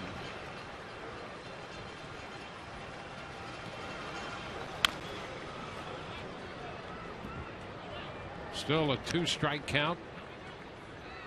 Well, first of all, look at his position, too. I mean, at catcher, you look around the league, and it seems like everybody is looking for a top frontline catcher that you can run out there most every day. And not only that, but now you see where he's hitting in the lineup. Well, he made his debut, I remember, against the Rays. Got a base hit and picked off 2 runners in his debut. So he impressed the Rays, right from the very beginning. It's 1-2. Well, we've seen him swing the bat well. We've seen his hand-eye coordination, the way that he's able to, with 2 strikes, change that swing, adapt to the pitch, try to put it in play. We've seen his blocking ability. We've talked about that all series long. Very active behind the plate, instilling his pitchers with a lot of confidence that they can go to those put-away pitches, runners on base. Pops it up right side. Zobrist doing the honors. So Perez is the second out of the inning. The kids looking for something fun to do this summer, then come play where the Rays play at the Rays summer baseball camp. You can create your own moments by hitting at home plate like Evan Longoria, or pitching from the mound like Matt Moore. Register by going to RaysBaseball.com/camps. The other thing about Perez, last spring he suffered that knee injury, had surgery in late March with that meniscus tear in his left knee, and he came back and played 76 games last year and hit over 300. There's Butler lining one right to Zobrist to retire the side. The 1 run on the Francoeur homer, all they get. We're tied 2-2.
auto stop foolproof stat. How about Alex Torres, BA? You could not be any better than he has been coming out of the bullpen. Not at all. I mean, the record, yeah, that's nice, but look at the numbers. 16 innings, 23 punch-outs. He's given up, what, 3 hits and 3 walks, 6 base runners total? And he has come in the last couple of times out. You talk about the guys that he's come in to face. I remember when he came into Baltimore, first guy he faces is Chris Davis. He punches him out on 3 pitches. He comes into yesterday's ball game in an extremely difficult situation and strikes out the first 4 guys that he faced, which happened to be the 4 guys in the middle of that Royal lineup. Yeah, and it just makes his numbers otherworldly. In fact, he's the first in the modern era. That's since 1900. To do what he's doing. There was nothing modern about 1900. So maybe from 85. Zobrist grounds out. Well, we'll take a look at what he did yesterday. Well, here was Salvador Perez, the first guy he faced. He gets him and Billy Butler. Comes right out then Lorenzo Cain. Who's next? Oh, and then Mike Moustakas. How about Kelly Johnson here too? Yeah, that's the only thing he's done wrong is call that pop-up to begin with. Well, just get out of there. No. Somebody else. Well, yeah, but somebody else comes stumbling across the mound. Yeah, but if he clears it, he still stumbles. Listen, you just take it next time. The only thing that he did was allow Kelly to call him off. That's the only thing he did wrong. Well, Kelly caught it. Yes, but I like my odds of the guy standing up on top there. See, that's the thing. Nobody thinks that a pitcher can be an athlete, so they don't even trust him to catch a little infield pop-up. I know that you overheard somebody talking about that. I'll tell you who I overheard talking about it, Mark DeRosa. Oh, yeah. Oh, that's right. That's right. Yeah. And you got a little hot about that. Well, yeah. I did. This athlete telling me that he made his first major league debut. He only made a debut is the first one, but you were concerned about tripping over the line on the you wanted the outfielder to run in to make your first debut, right? That's right. That's exactly right. Didn't want to get lazy with the steps. No, I get your point. You guys are athletes. If you finally no athletes. No, there's some that are not. I get it, but don't lump us all in one big pile of non-athlete goobers. Hey, I've seen pitchers who don't look like athletes who are good athletes. Yeah, well, that's true. They've got a couple of those guys around too. Full count to Luke Scott. Guys who were maybe a little more rotund than you'd think, but they moved well. Why are you looking at me like that? I'm not. I'm just. I would never think of you. Why are you looking down at my feet? Because you had really good feet. Oh, a little rotund though. I'll tear the sleeves right off your shirt. Yeah, then I'd have to give it to you. Swing and a miss, and Scott is out on strikes, 2 gone. Let's go to Todd, see what he's up to. Save this situation, Todd. Well, we do have some really good news, Dwayne. As you mentioned last night, there were about 12 to 15 players that stopped in at Bayfront Medical Center to visit Alex Cobb, including 3 from the Royals, James Shields, Elliott Johnson, and Eric Hosmer. Today, we just find out that Alex has been released from Bayfront Medical Center. He is on his way home. Everything is looking great, guys. Back to you. All right, that's great news. Everything is looking great except for Todd's little ribbon pin. Yeah, that's a little sideways. Yeah, well, that's because our broadcasts tend to get a little sideways. This is Longoria. And he takes the pitch for a strike. Todd's looking good today, though. Oh, he's great. Always looks good. Yeah, but today he took it to a new level. He really did. 2 strikes. Thing that I'm impressed by Todd about, he's always ready. We could go. Let's go to Todd. He's ready all the time. He has his presence all the time. No rehearsing, none of that. He's just ready to go right away. He flips the switch. Yep. Not many guys can do that. That's right. And it doesn't matter. It doesn't matter. Wet hair, 3 in the morning, whatever. He shows up. He does a job. Yep. Great versatility, flexibility. Yeah. I like when I listen to the game when you guys are doing the games. Yeah. And you guys flip roles. I mean, listen, he does the sideline stuff. He does a little play-by-play here and there, does a little bit of color. Come on. Yeah. I mean, if you're going to be part of this organization. Yeah, you got to be at least a triple threat, which he is. Swing and a miss. Longoria is out on strikes. We go to the 6th, tied 2-2.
The field this afternoon.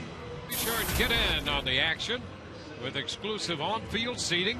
That would be in the Papa John's bullpen box. Available dates are going fast, so act now to make your group reservation behind the Rays bullpen. Call 855-GROUP-TB or online at raysbaseball.com.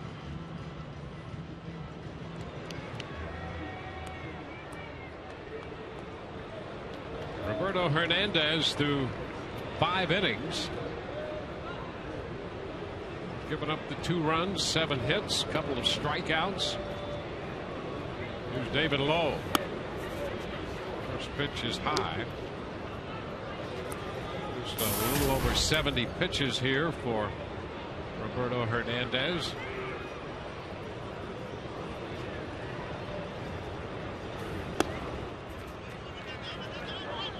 Two 2-0.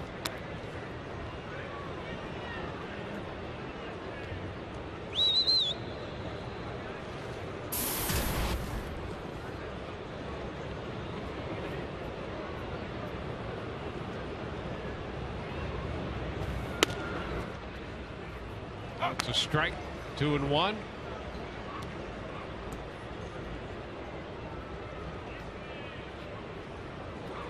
Kansas City scored in the first. Butler drove in a run. They got another run on the Francoeur home run in the 5th.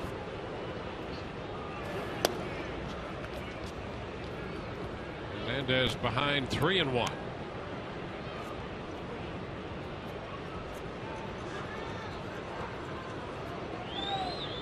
Hernandez lifetime 6-5 against Kansas City. This is his 17th career start against them, 19th appearance overall. Faced him a lot when he was over in the Central with Cleveland. Nice catch there by Escobar. 3-1 fastball line towards short. Escobar timing his leap to grab it. Always nice when you can get bailed out by one of your teammates, your defenders, in a bad count. Lowe puts a nice swing on it, making a bid. Not to be. Good. Tell you what, he has really locked down that shortstop position for the Rays. He's been outstanding out there. Moustakas pitch a little bit in, 1 ball, no strikes. Well, that left side of the infield when Longoria is out there, and he's got that little plantar fasciitis that's kept him away from third, but that's been the left side of the infield, Escobar and Longoria, and so that is pretty much locked down. Yeah, not much getting through there. A lot of range, a lot of athleticism.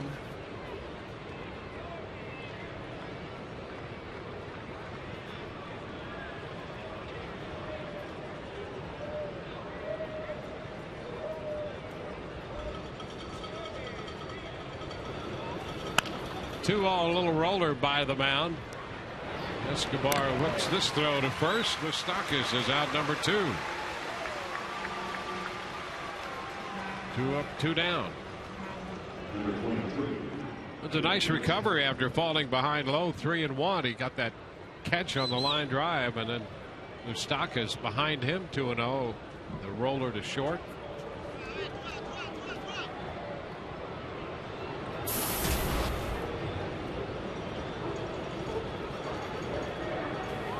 Elliott Johnson takes a pitch too high. No walks in this game for Hernandez. He gave up 2 walks in 7 innings against Boston, and won the outing before that, pitching into the 6th inning against the Tigers. Fly ball right field. Joyce will go to the wall, and that one is in play off the top of the wall. A double for Elliott Johnson. Johnson, who has had, as far as the Rays are concerned, a horrific series against them, a terrific series for Elliott Johnson, has just doubled off the top of the wall. Now he lifts this ball down in the zone, and he's going to go down, get it, see if it's going to carry far enough. And he's watching Matt Joyce making a bid with the jump, and just gets over his glove off that little fence above the padding.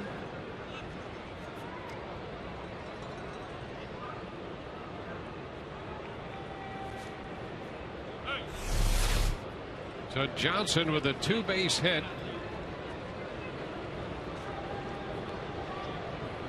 Here's Francoeur. He homered his last time, and with first base open, the Rays will walk him intentionally. First walk allowed by Hernandez to set up first and second, with Escobar waiting on deck. Rays getting Jake McGee busy in the bullpen.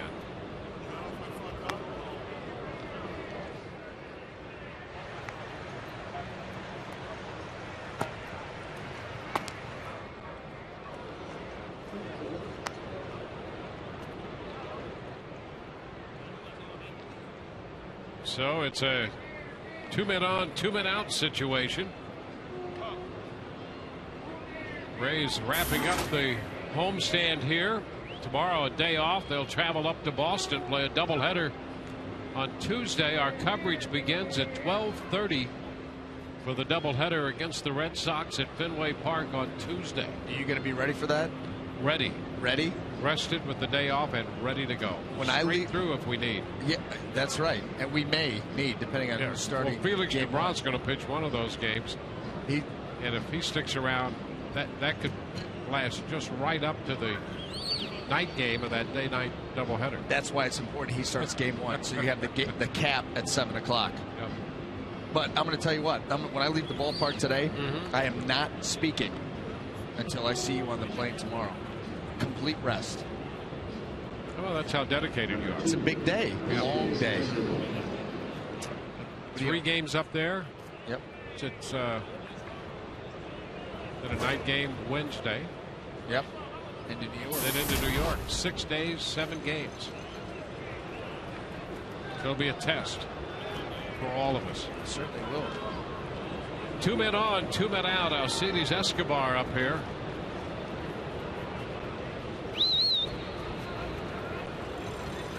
And a line drive into left for a base hit. 1 hop to Scott. Johnson heads to the plate. He scores. A throw back to second. Safe there. Francoeur just back in as Johnson took the throw. Kelly Johnson, and flipped it back to Zobrist. But the base hit by Escobar will give Kansas City a 3-2 lead. Now Alcides Escobar getting aggressive with Roberto Hernandez. And he's able to line this ball out to left, and then the throw by Luke Scott. Not going to get Elliott Johnson, but you got a chance here to pick off Francoeur. Francoeur going to that outside corner of the bag. This is very, very close. And it did look like he got the hand in there. So Escobar drives in the go-ahead run, and with that, Kansas City leads 3-2, and Joe Madden comes out to make a pitching change on the Metro PCS call to the bullpen.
Brought to you by your Gulf Coast Honda dealers. Visit your Honda dealer for great lease and finance deals on fuel-efficient Hondas. By Checkers, feast on. And by Toyota, let's go places. Beautiful Father's Day here in the Tampa Bay area.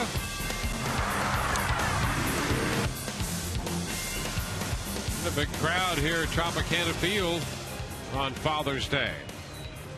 Kansas City has taken a 3-2 lead. Jake McGee comes on in relief of Roberto Hernandez, 88 pitches. Hernandez working 5 2/3, leaves with 2 men on base. And it's the top of the order, Alex Gordon.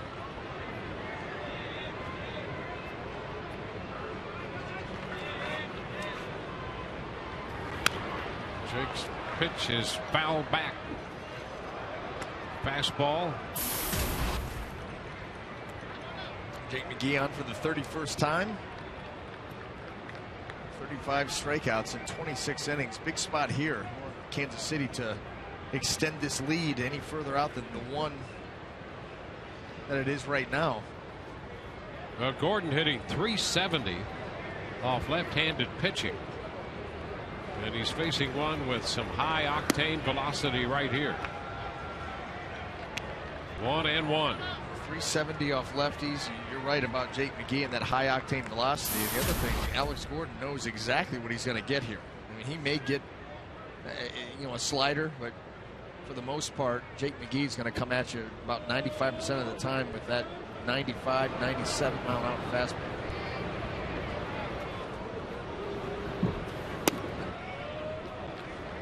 Two and one. Well, this coming with 2 outs, and it was started by Elliott Johnson's double. Johnson 7 of 15 in the series against the Rays. Over the spread of the 4-game series, he's hit for the cycle with that double. He'd already tripled and homered. There's a base hit. He has scored the go-ahead run. Line drive going to be through into right. Joyce with the pickup. Francoeur heads to the plate, and he is safe, arriving ahead of the throw. That makes it 4-2. Gordon driving in his 35th run of the year. Well, just out of the reach of Ben Zobrist, and Alex Gordon continues that hot hitting against lefties. Hits this ball hard enough that Zobrist just can't quite get there, and then Matt Joyce, you got a shot here at the plate. He comes up firing. But Frank Coeur, 2 outs, running on contact, is able to sneak in the back door. So 4 consecutive men have reached base with 2 outs. 2 runs have scored. Escobar's at second. Gordon's at first. Here's Hosmer. This one skipping past Molina, and the runners advance a base. So now both men are in scoring position. That was just ugly all the way around. First of all, Jake McGee missed that pitch badly down and away, and then Jose Molina going to try to scoop this thing. Nothing went right there for the Rays.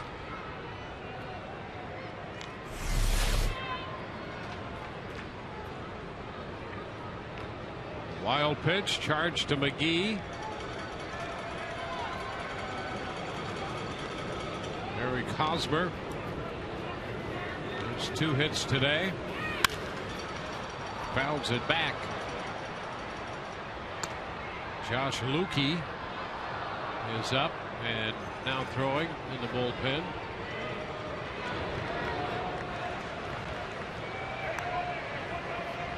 He just joined the club with Alex Cobb on the 7-day concussion DL.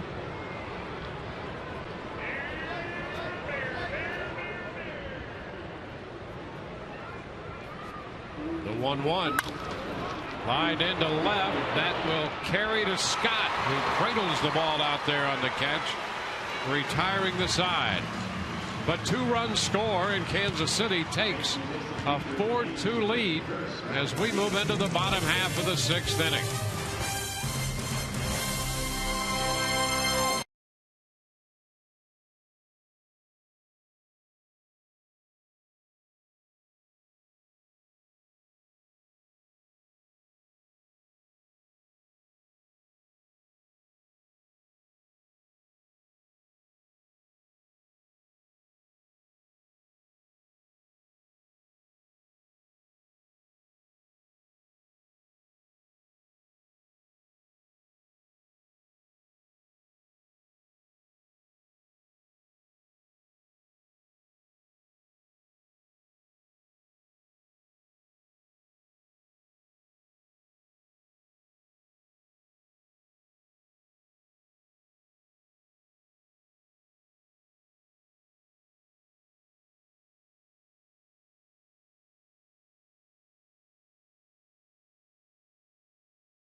There on Father's Day with his family, and a good-looking group it is.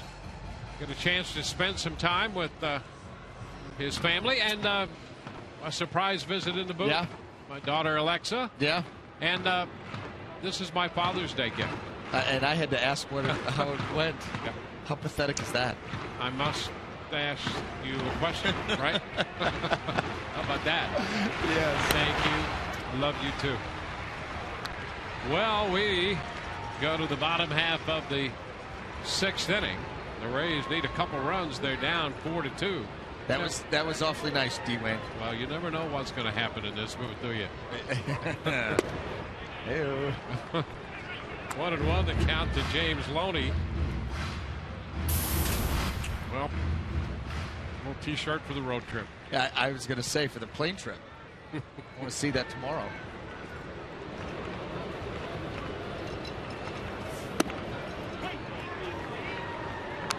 1-2 now. Rays have been out hit 10-5.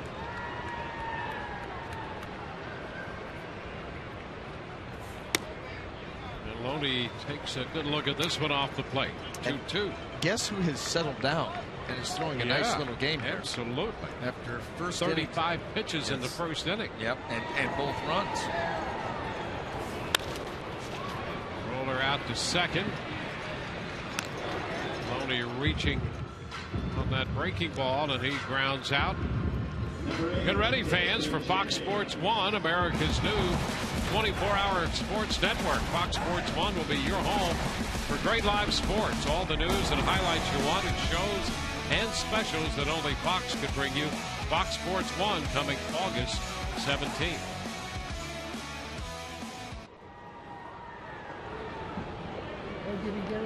Since that first, the Rays have had only 2 hits. The pitch to Jennings is in there for a strike.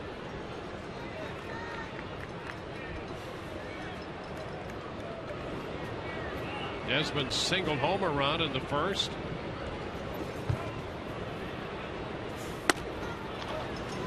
It's 1-1.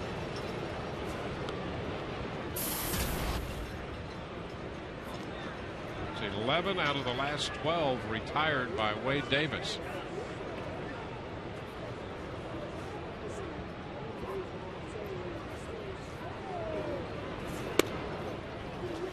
Two and one.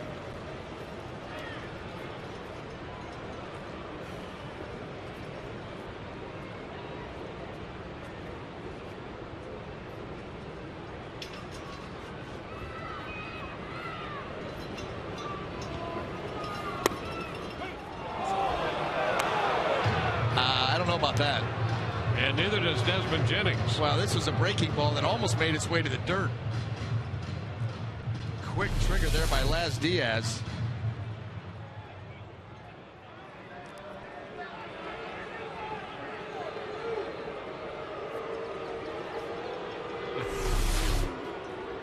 Two balls, 2 strikes.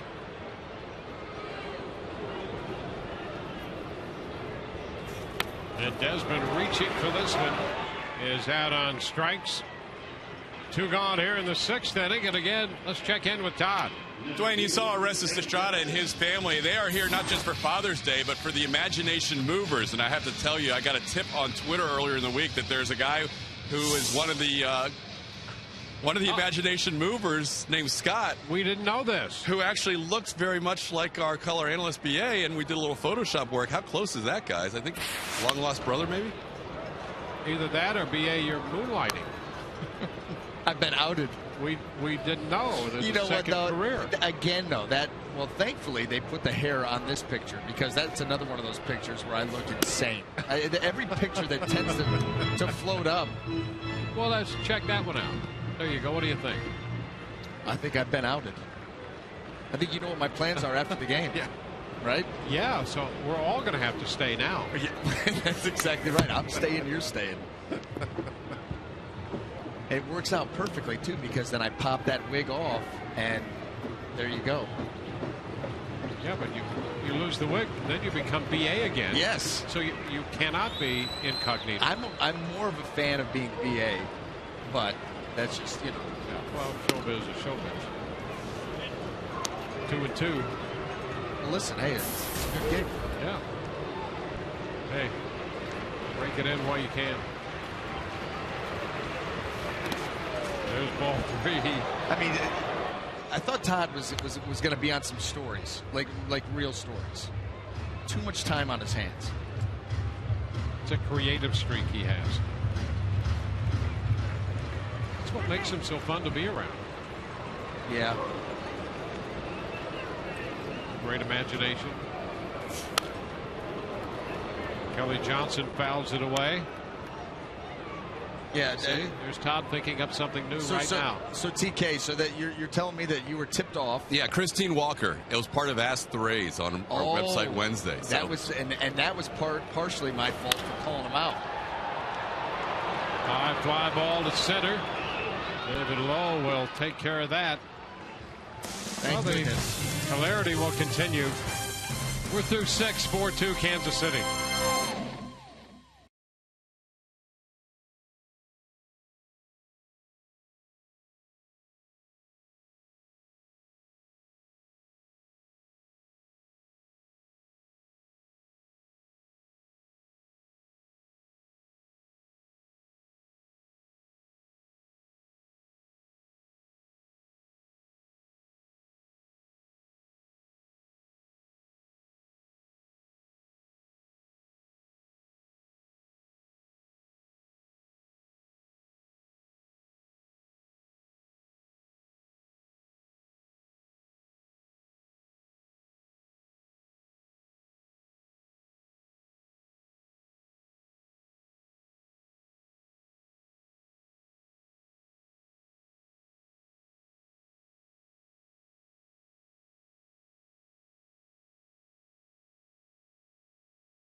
There's a lot of us, that have a lot to be thankful for. That we have men in our lives that teach us the right thing and how to do things. And I was fortunate to have my own man.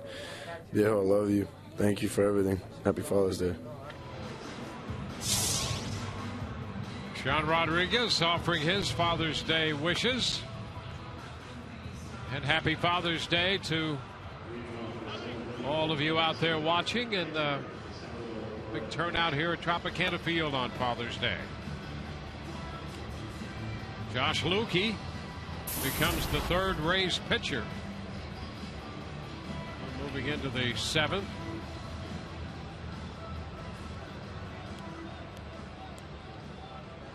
Lukey just up from Durham.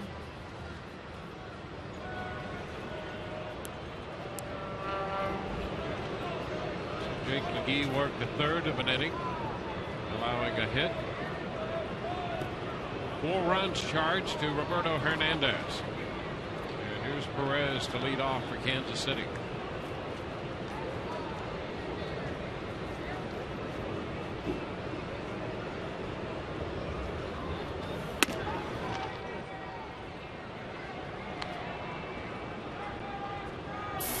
One ball, no strikes. Perez, Butler, and Lowe due up. Not going to be an easy task for Josh Lukey as he makes his return to the Rays. Got a big, powerful arm. Good stuff. If he could command it, he could really be effective. Well, that's the thing. When you got an arm like Josh, that command comes around, you become a back end of the bullpen guy. You can see the potential is there. The stuff is there. It's just the consistency. And once he's able to master that, you start to help Joe Madden in this bullpen shorten games.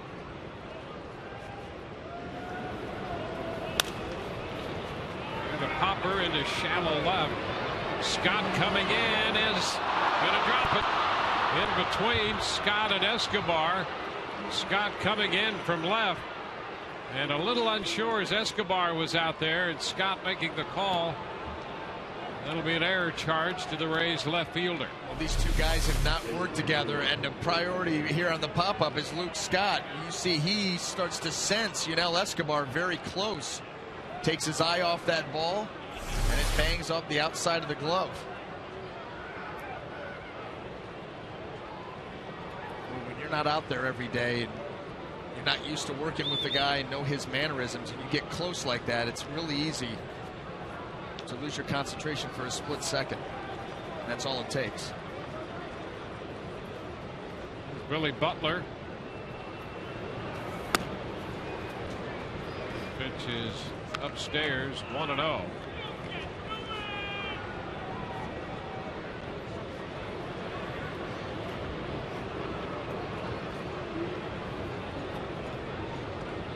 Rays charged with the error. Their 31st of the year. Now it's a 2-0 count to Butler.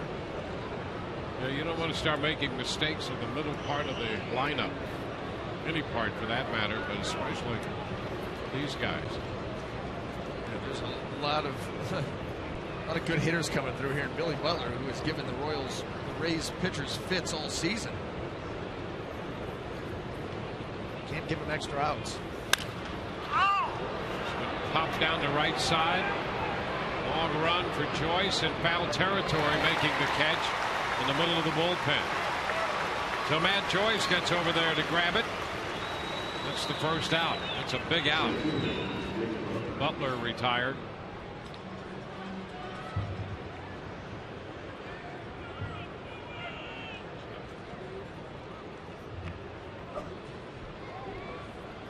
Molina calling for time, trotting out to talk with Josh Lukey.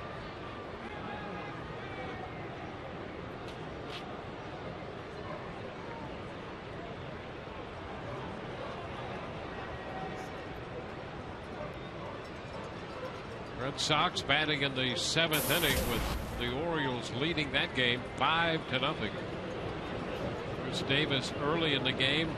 Hit a 2-run home run. His 23rd of the year. 1 on, 1 out in the 7th. David Lowe.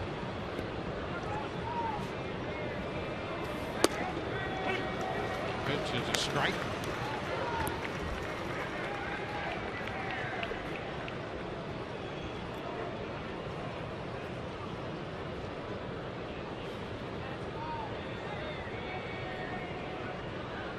Rays have been out hit 10-5. They trail 4-2, trying to hold the Royals here in the 7th.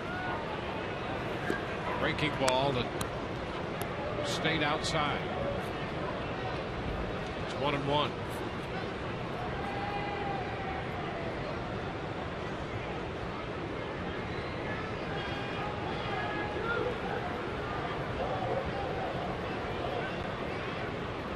For 3, retired in the 6th when he hit a line drive caught by Escobar at short. Pops it up this time.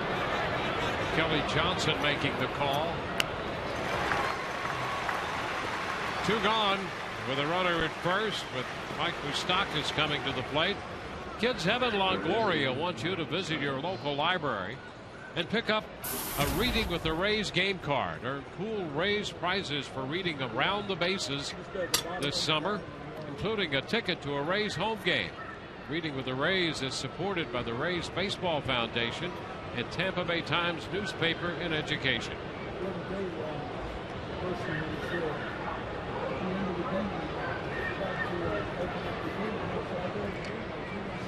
Moustakas 1 for 3. Pitch is upstairs.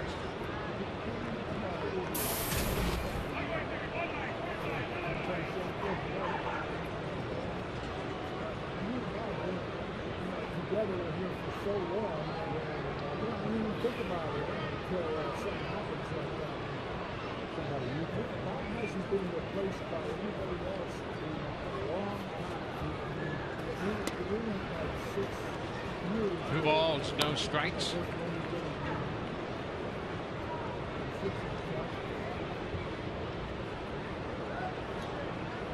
He called up as a result of the mild concussion sustained yesterday by Alex Cobb.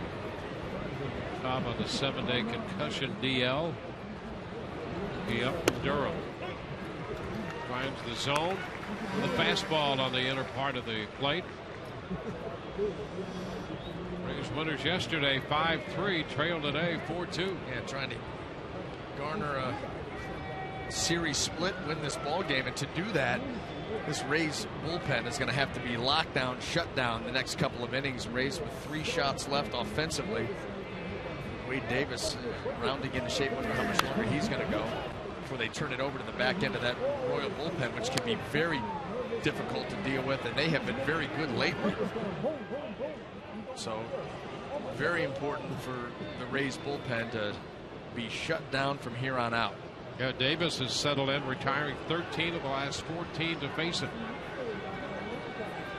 Now, you know, we talked earlier about how sometimes it's very tough to come back and face your former teammates, and certainly some jitters early. Boy, he's settled down nicely, and that's what Joe Maddon said. He said he expected.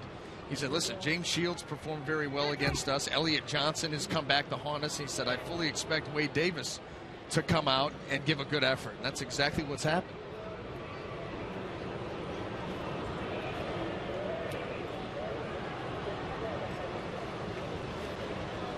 3 balls, 2 strikes.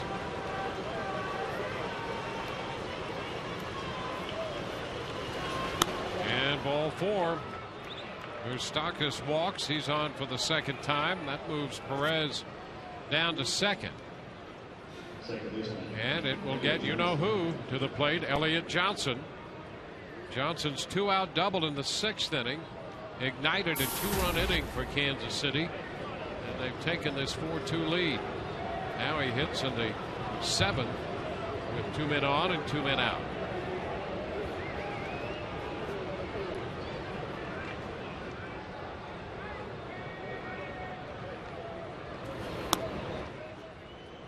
It's upstairs.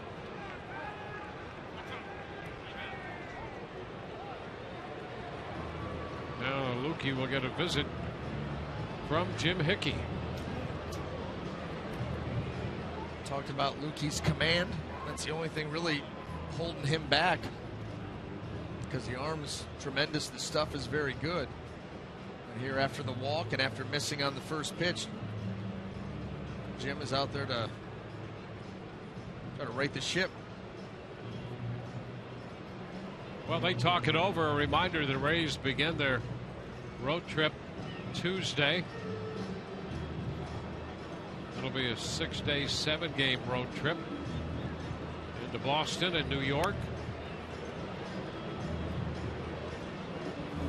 Rays will be returning home against the Blue Jays. So they'll be right back in here a week from tomorrow against the Blue Jays. The Blue Jays and the Tigers come in.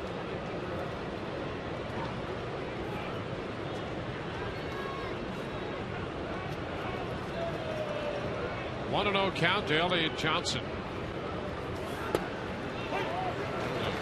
Good fastball for a strike. Taken.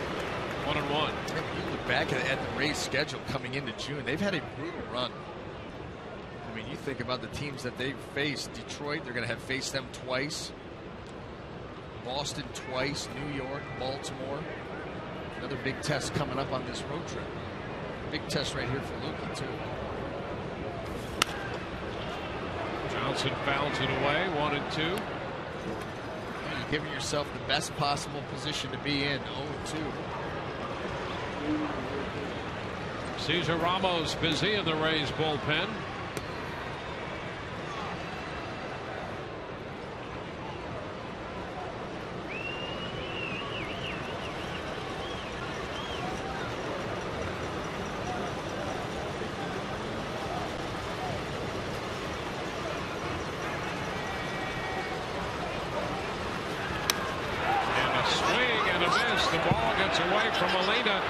Goes to the backstop, and the inning will continue. The bases are going to be loaded.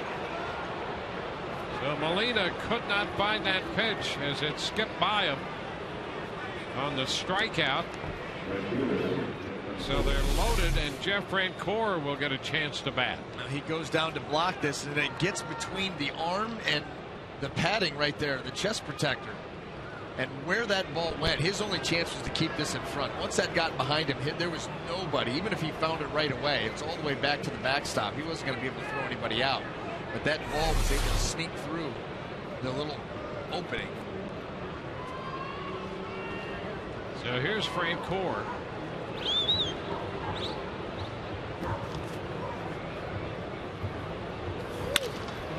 Lifting a fly ball right center field. That's Jennings making the catch, and the Royals leave him loaded. 7th inning stretch time. It's 4-2 Kansas City.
Welcome back to Tropicana Field on Father's Day.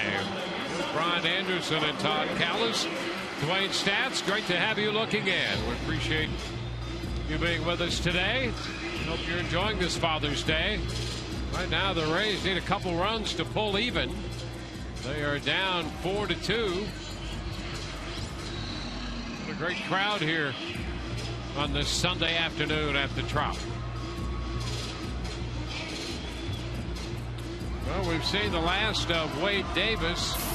6 very good innings for Wade Davis after a shaky first. He really settled in. And Aaron Crow comes out of the Kansas City bullpen. Well, here you go. You're going to get the back end of the Kansas City bullpen. It starts with Aaron Crow. And the Rays are going to have to buck a trend if they're going to come back in this game. This Royal bullpen has given up exactly 1 run in their last 31 innings of work going back to the June the 4th. Needless to say, the Rays have their work cut out for them. This is a hot group. Jose Lobaton will pinch hit for Molina to begin the Rays' 7th. 106 pitches for Wade Davis, of which 35 came in the first. The pitch from Crow is a ball. 5 hits, 2 runs, 4 strikeouts, a couple walks. Both runs and both walks came in the first.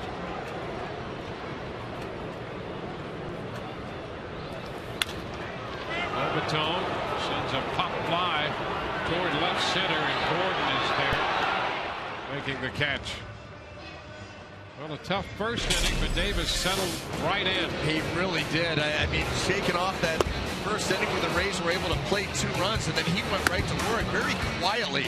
Started to get that cutter working. We saw a number of swings and misses on that pitch. Actually 2 in a row right there between Longoria and Jennings. And he ends up with that line right there. Just the 2 runs, 4 strikeouts, a couple of walks, and a very nice outing from Wade Davis, building off that his last outing. He threw the ball well against the Detroit Tigers. Now Escobar. There's a strike.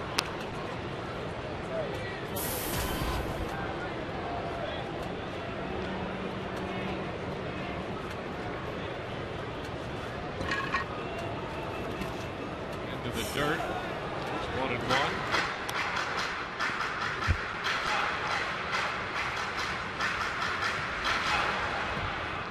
Tim Collins, the left-hander in the bullpen for Kansas City. Cesar Ramos stays up in the bullpen for the Rays. 1-2.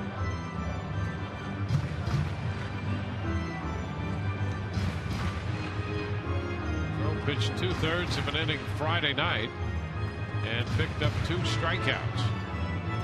Came on in relief of Mendoza. Struck out Lobaton and Escobar.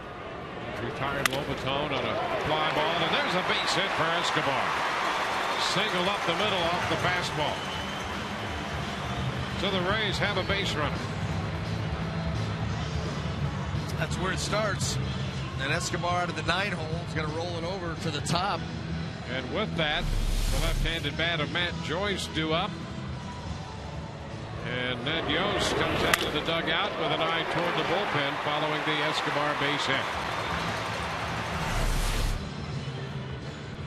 So it's a call to the bullpen. The Metro PCS call to the bullpen.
They're down by a couple, trying to put an inning together against Kansas City. It's what's coming up Tuesday on Rays Live. The pregame show presented by your Gulf Coast Honda dealers. Double Dip at Fenway. And Chris Archer will make the start in one of those games. A rematch of sorts for the young right-hander against Boston. 3 games in Boston, 4 in New York. Tim Collins on to face Matt Joyce. Collins. This is 1 ball, no strikes.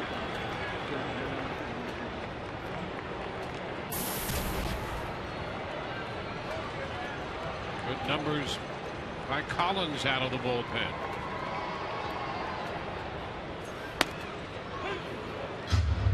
It's 1-1 with Joyce. And good stuff. Low 90s fastball. He's been able to pinpoint that pitch where he wants it, and a very good overhand curveball. Joyce faced Collins here the other night, hit a fly ball to left. Collins pitched an inning in at 3rd in relief on Friday. The strength of that curveball makes it 1-2. There's Kelvin Herrera, another strong arm. They just run one strong arm right after another out of that bullpen.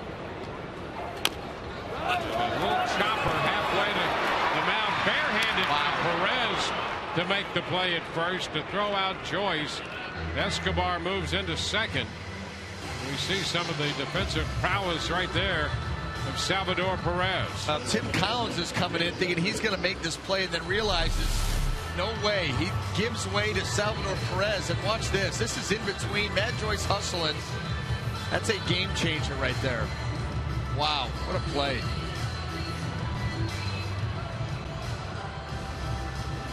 And he just snatched that thing out of the air and continued with the throw.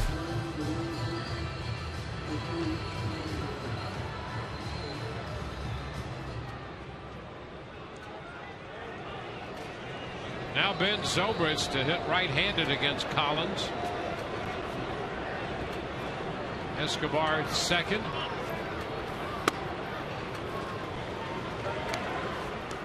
Fastball misses, 1-0. Zobrist flied out to center field against Collins on Friday.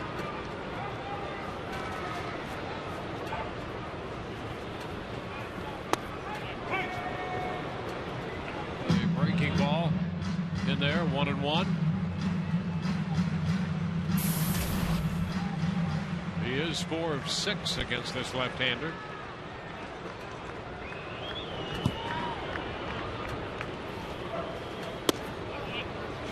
Collins coming back with another curveball, but this one misses. 2-1.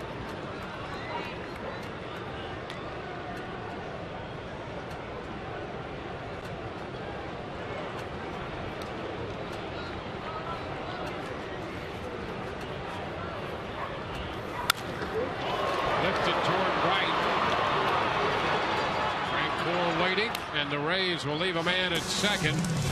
We head into the 8th, 4-2 Kansas City.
Runs in the 6th inning to take a 4-2 lead. It's that way as they come into bat in the 8th. Cesar Ramos will be pitcher number 4 for Joe Madden and Jim Hickey, making his 24th appearance. 1-2 with a .415 earned run mark, 22 strikeouts, 30 in the 3rd innings. He'll face the number 9 hitter, Alcides Escobar, followed by Alex Gordon and Eric Hosmer. His job to keep the Royals right where they are. The Rays have 2 shots left. Ramos will be pitching to Jose Lobaton, who takes over behind the plate after pinch hitting for Molina.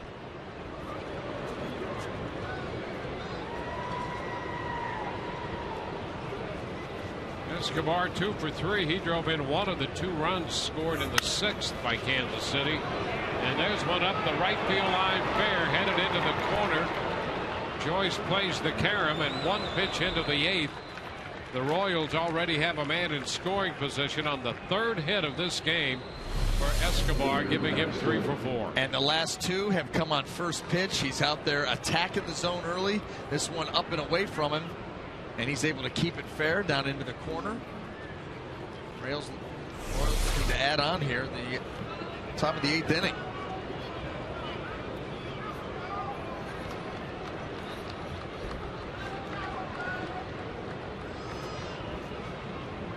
Alex Gordon, the top of the order.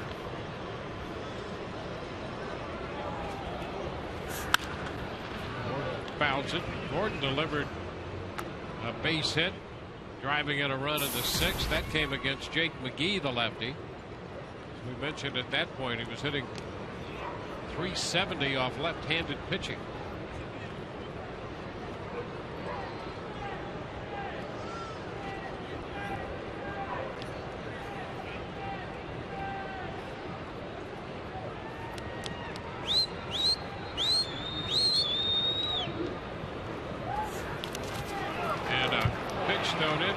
Skipping by Lobaton. So a wild pitch, and Escobar goes to third. It's the 3rd wild pitch thrown by Rays pitching in this game. Boy, this hurts here. This ball way out of the zone. You see Lobaton trying to slide out there as best he can, and again gets between the chest protector and the arm. Now that puts a runner at third with nobody. And pulls the infield in. Yes, it does.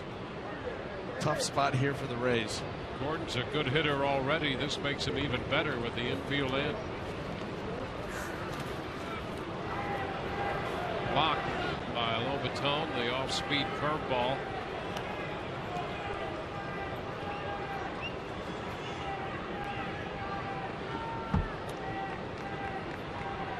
Gordon hit by a pitch his first time. Otherwise 1 for 3.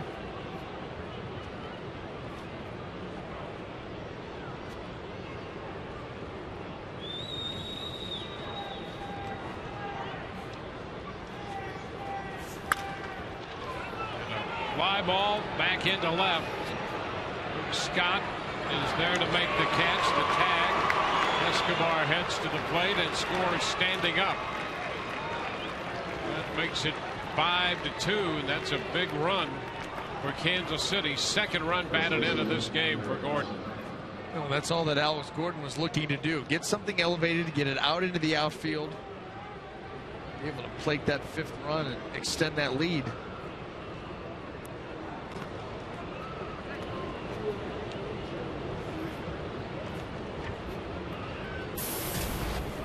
Hosmer with 1 out and the base is empty.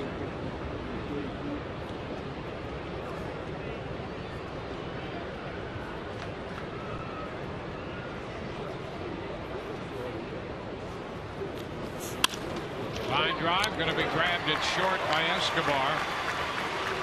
Hosmer is out number 2. Hit the ball hard. Fortunately for the Rays, right at Escobar. Base is empty, 2 gone. Let's check in again with Todd. Yeah, one final look at the AT&T Twitter poll question of the day on this Father's Day. Who's the best father-son combo in baseball history? Barry Bobby, the Bonds, hashtag TB1. Ken Griffey Jr. Sr., hashtag TB2. 3 generations of Boones, hashtag TB3. 3 generations of Bells, hashtag TB4. The Fielders, hashtag TB5. Tweet your votes at Sun Sports Rays. Results of the post-game show, guys. Thank you very much. Pitch to Perez is a strike.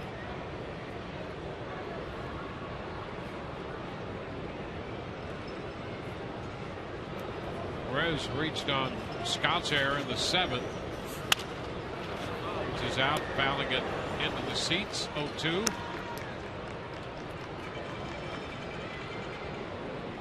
4 runs charged to Roberto Hernandez in 5 2/3. McGee a third. Mookie an inning, and now Ramos charged with a run.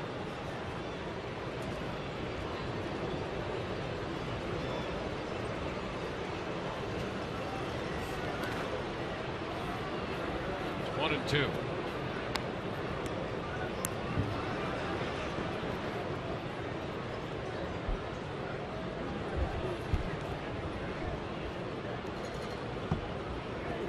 Ramos making his first appearance of this series, and his first pitch, or his first appearance since he pitched in the 14-inning game against Boston. He's on Monday. And there is strike 3 called. 1 run. We go to the bottom of the 8th. 5-2 KC.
Florida sports teams.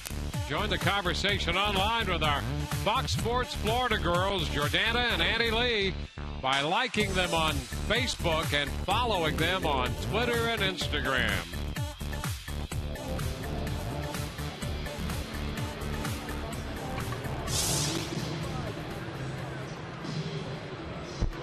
Luke Scott will open the bottom of the 8th. Tim Collins on the hill.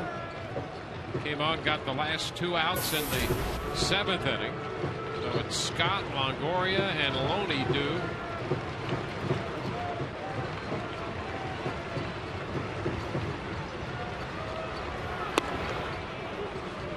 Pitch outside. So the lefty Collins stays on to face Scott.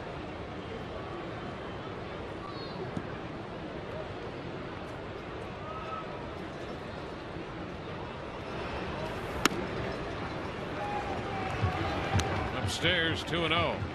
Luke doubled in a run in the first when the Rays scored 2, but they have not scored since then. In fact, only in the 2nd inning have they put a man in scoring position, with the exception of Escobar last inning when he singled with 1 out, wound up making his way to second base. 3-0 now.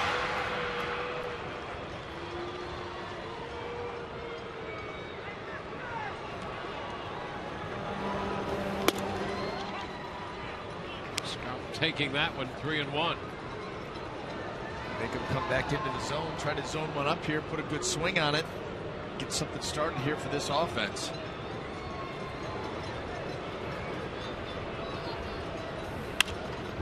A pop up with Stockus at third base, and that's out number 1 in the 8th. Collins able to come back and 3-0, looking good for the Rays, but then a couple of meaty fastballs and he gets out number 1. Here's Evan Longoria to bat against Collins.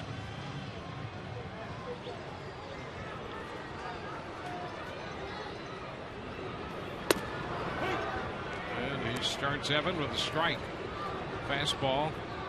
Longoria 1 out of 2 with a walk lifetime against this lefty.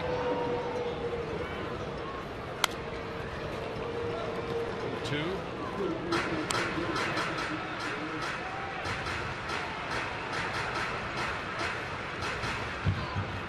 Davis worked 6.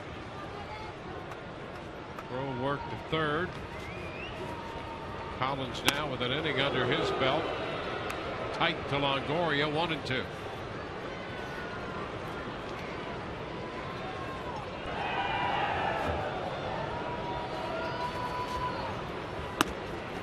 Two and two. The Orioles have a 6-3 lead at home on Boston. The Red Sox hitting in the top of the 8th. 6-3 Baltimore. Now Longoria, after getting behind in the count, has a full count up there.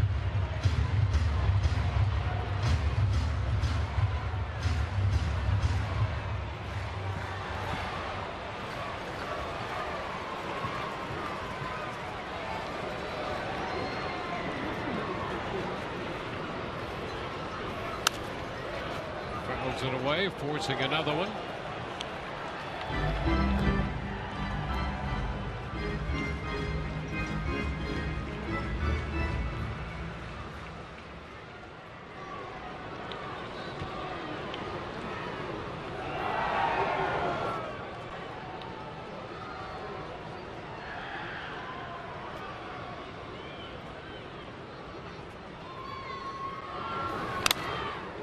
Foul right off Perez. So we'll see another 3-2 pitch.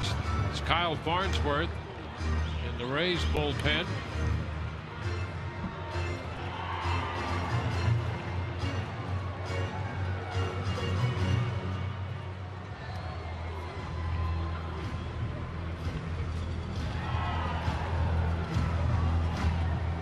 Blue Jays have a 3-0 lead on the Rangers in the top of the bottom of the 4th in Arlington.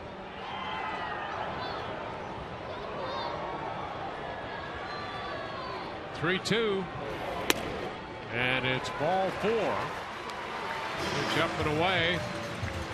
So a 1-out walk to Evan.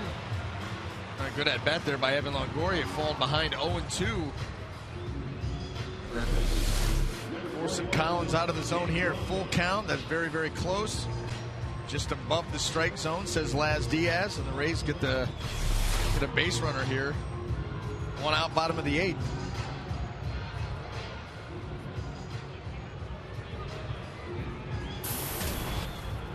James Loney will bat against Collins.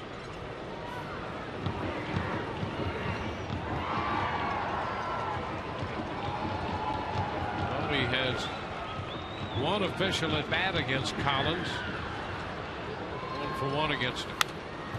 Now this would be a very good time to get that first hit of this series. James Loney, you saw the graphic, 0 for 13.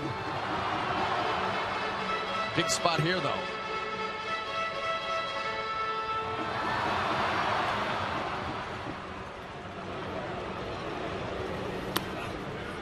Down and away, it's 1-1. Kansas City scored a big run in the top of the 8th to make it a 3-run game.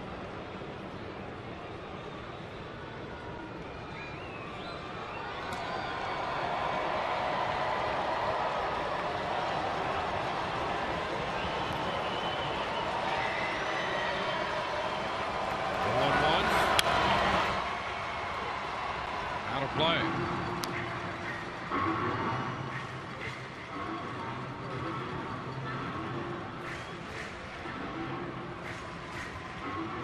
Rays have been out hit 11-6.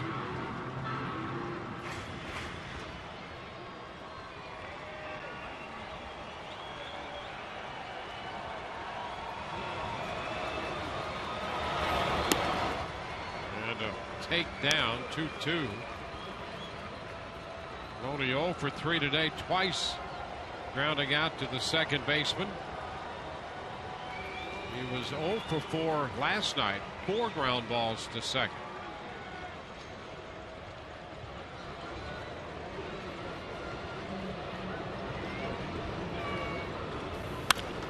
Goes the other way, foul, out of play.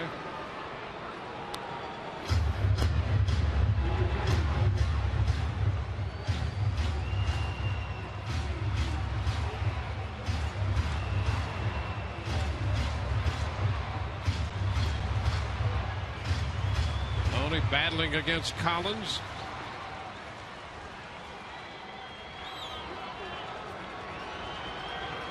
They leave a lot of space between Moustakas and the left field line down there at third. And a swing and a miss. Loney out on strikes. Hey, you don't see that very often. James Loney will strike out from time to time, but not on heaters right out over the plate. And Tim Collins just fires that one right down the middle. Just gets it above the swing of James Loney.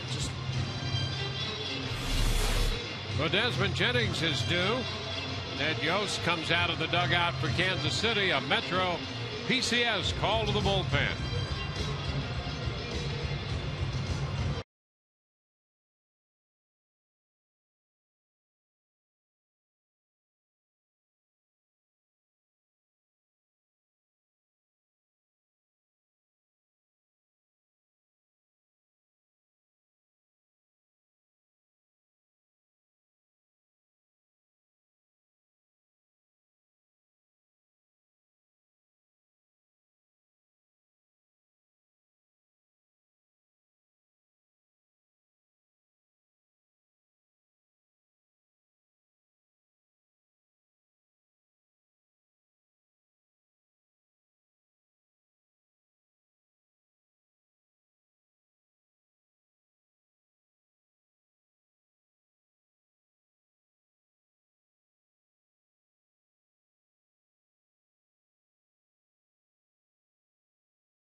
And may not be reproduced or retransmitted in any form, and the accounts and descriptions of this game may not be disseminated without the express written consent of the Tampa Bay Rays. Desmond Jennings in the batter's box facing Kelvin Herrera, whose first pitch is a 96-mile-per-hour fastball in there for strike one. 25th appearance for Herrera. Let's take it close. It's 1-1.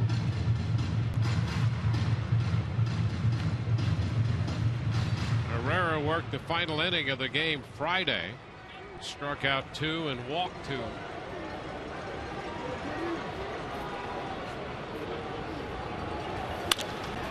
Jennings, a high fly ball to center field. Low backing up, has room, not yet to the track as he makes the catch. And the Rays are finished in the 8th, leaving a man. It's 5-2 KC.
That one with the Jeremy Hellickson headphones given out today at Tropicana Field. Stay tuned following the game for our Rays Live post-game show presented by Checkers. Barry LeBrock will gather interviews from the Rays clubhouse. Wade Davis returned to the Trop after that first inning really settled in nicely. Joe Madden's press conference. We'll also hear from Dwayne Stats and BA with their thoughts on this one before BA changes and gets ready for the post-game concert. That'll be coming up on Rays Live, the post-game show presented by Checkers right after the game. Guys, back to you. Yeah, he's got a big duffel bag with a big wig in it. So he'll be ready for the post-game concert. Okay, you guys are relentless. Kyle Farnsworth will be the new pitcher for the Rays. Pitcher number 5. Yep. You got a whole concert to do. I don't want you to use your voice too much here. Well, again, that's why when I leave tonight with the doubleheader, shutting it down. Shutting it down. Well, Billy Butler takes the pitch too low from Kyle Farnsworth, 1-0. Butler has 2 hits and a run batted in. One of those hits a double. Which is a strike. Farnsworth pitched 1 inning on Friday, picked up 2 strikeouts and threw the ball very well. 1-2. It appeared just a few days ago that he was on the verge of going to the disabled list. Well, that was the ball game that ended up going 14 innings. And the Rays, you need all your pitchers. You don't know it's going to go that long, but you need to get some length out of some guys. And Kyle Farnsworth, they're only able to get 1/3 of an inning. And so you thought for sure after he came out of that game and had experienced some an issue with his arm, that could be a definite possibility, but turned out not to be, and we've seen him in subsequent games since then. He's looked very good. The velocity in the mid-90s. Butler rolls out to Zobrist. Yeah, there was a discussion there about he felt a little something in his arm and maybe heard a pop, and he said absolutely did not hear a pop. He said, I felt a little something, but you always feel something. Well, yeah. I mean, when you're a bullpen guy and you're 20-some appearances and you're being used a lot and getting up, and very rarely you're going to feel 100%. There's always going to be a little something there. The key is to manage it and be able to power through it and know the difference between being sore, fatigued, and hurt. 1-0 to David Lowe. Farnsworth trying to get 2 more outs and give the Rays a chance for a comeback in the bottom of the 9th. Swinging over that one. Yeah, you're hoping for some fireworks out of the Rays in the bottom of the 9th inning because you do not want to look back later in the season at this home, series against the Kansas City Royals where they potentially take 3 out of 4 after winning the 2 games out in Kansas City too. Now you're talking about a potential 5 out of 6. Yep. Yeah, the Rays right now 4-5 on the homestand and 1-4 against Kansas City.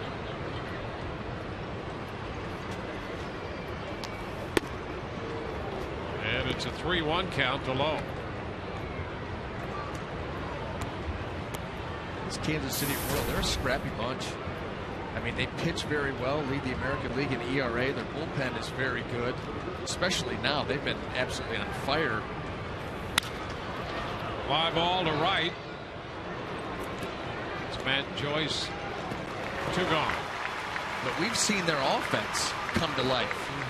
All except for yesterday's ball game, they have done a very nice job. Quality at bats against a very good Rays pitching staff. Well, it will be Moustakas, the 3rd baseman, coming up. The Royals right now 2 games under 500 with this run. They had an 8-game losing streak. Had a very difficult run a month or so ago. High fly ball, deep center. Jennings there. Moustakas is out, number 3. We go to the bottom of the 9th. The Rays need 3 to keep it going. Kelly Johnson will lead it off.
me holding a bat in the front yard, and my dad throwing to me, you know, saying, "Are you ready?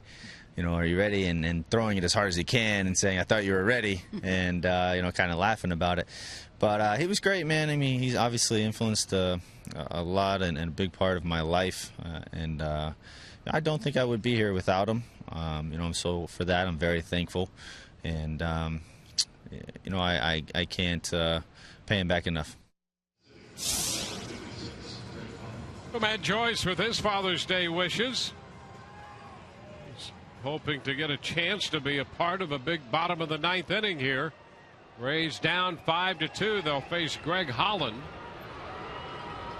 Kelly Johnson leads off for the Rays. And the pitch is a strike.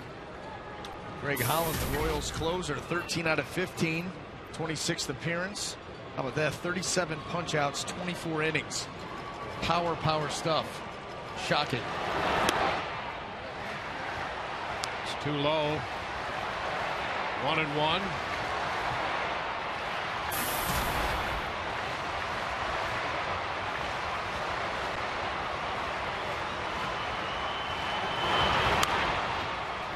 It's fouled back. This crowd of better than 27,000 trying to inspire the Rays to get something going. Holland making his first appearance in this series.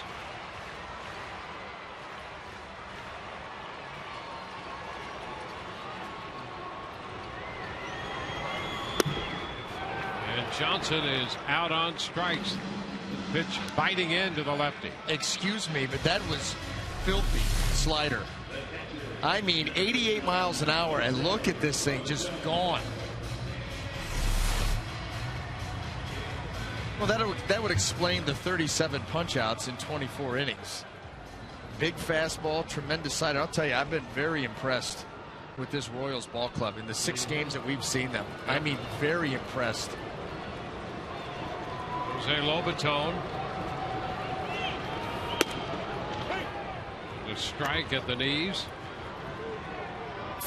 Yeah, Holland's averaging about 14 strikeouts for every 9 innings.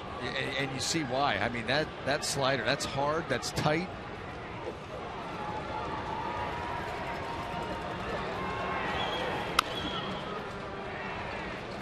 Two. And the guys that feed it to him. Yeah. You know, you start thinking about how they get to Greg Holland. You know, you talk about shortening the game. Wade Davis gives you 6 strong innings, and then you go Crow, Collins, Herrera. I mean, it's just one after the other.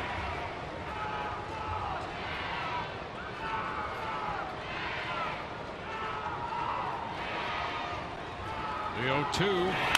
Lobaton sends it deep to right. That ball is going to go. An 0-2 pitch. And Lobaton hits it out of here. It's 5-3. Jose Lobaton hitting his 4th home run of the year. His 3rd from the left side. Boy, that was nice. 0-2. You know, that was the same slider he's trying to throw that he struck Kelly Johnson out with. This one doesn't get to its spot, and Jose Lobaton makes him pay. Right here. That ball just stays up and out over the plate, and Jose lays into it. Well,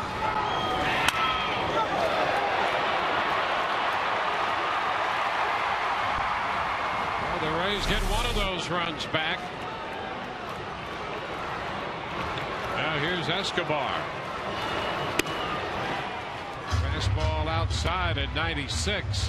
Well, now you just need, you're fighting and scrapping to get a base runner. Just get one base runner, give yourself a chance. You got Matt Joyce, Zobrist.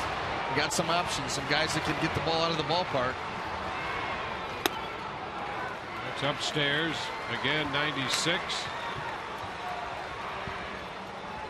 There's Matt Joyce on deck. Rays need a base runner to have a shot.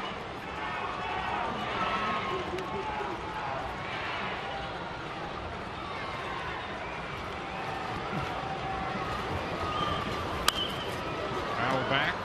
2-1.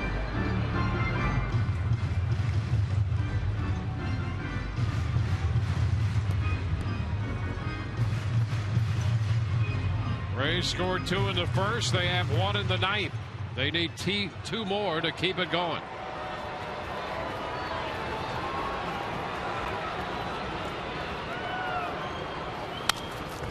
There's a foul ball at that fastball. 2 balls, 2 strikes.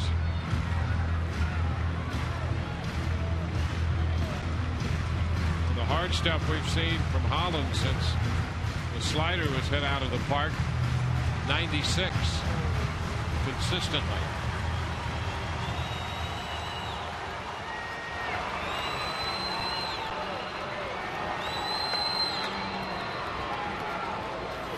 And a swing and a miss. That one up to 98 as he strikes out Escobar. 2 gone. High arm angle and just pushes this ball off the plate away with elevation, and there's no way. Your only shot on this particular pitch is just to catch a little piece of it and foul it off. That ball off the plate and elevated at 98.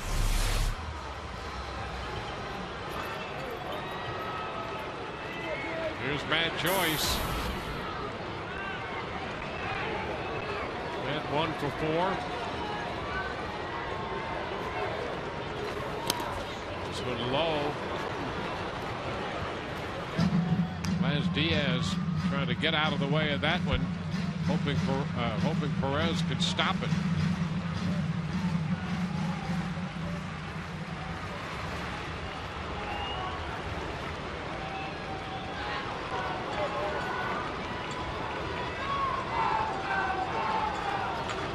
Pitch. 1-1. Hard stuff again, that time at 97.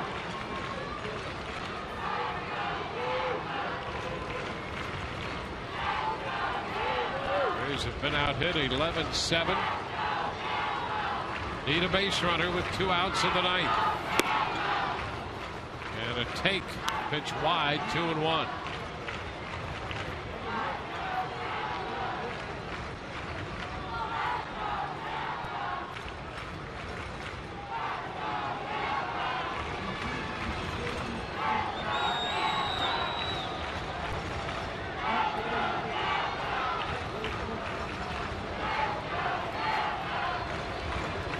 The 2-1. There's ball 3.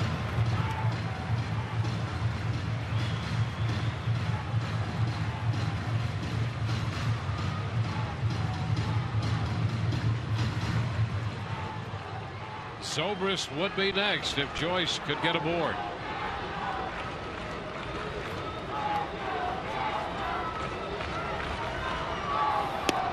And he walks. So the Rays continue to have a shot. Matt goes to first. Joyce will be the hitter.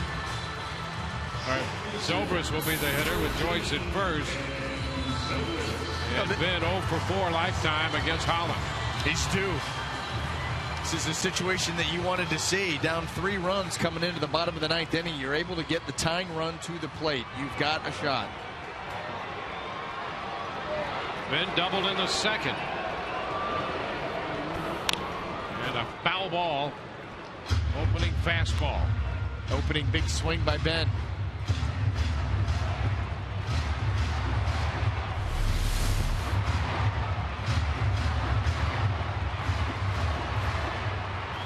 Fastball registered 97.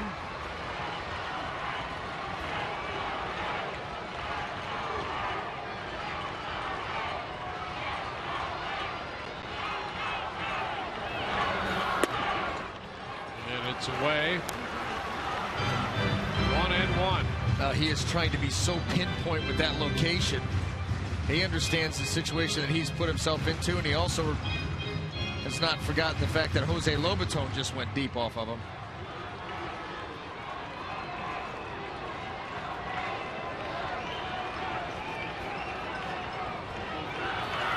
Zobrist takes the slider. And it's in there, 1-2. Yeah, and that was not the sharp one that we saw to Kelly Johnson either. This one absolutely stays right out over the plate. Similar to one that Jose Lobaton turned into a souvenir.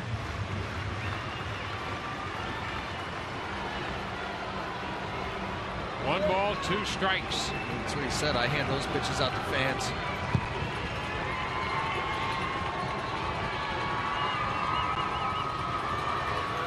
And a cut and a miss. He came back with a slider and got some bite on that one on the swing and a miss to end this game. Rays score a run in the 9th on the Lobaton home run. They leave a man after the walk to Joyce. And here is the final pitch of this game. That ends it and makes it a 5-3 final. Kansas City winning 3 out of 4 in this series from the Rays. And the Rays finish the homestand at 4-6.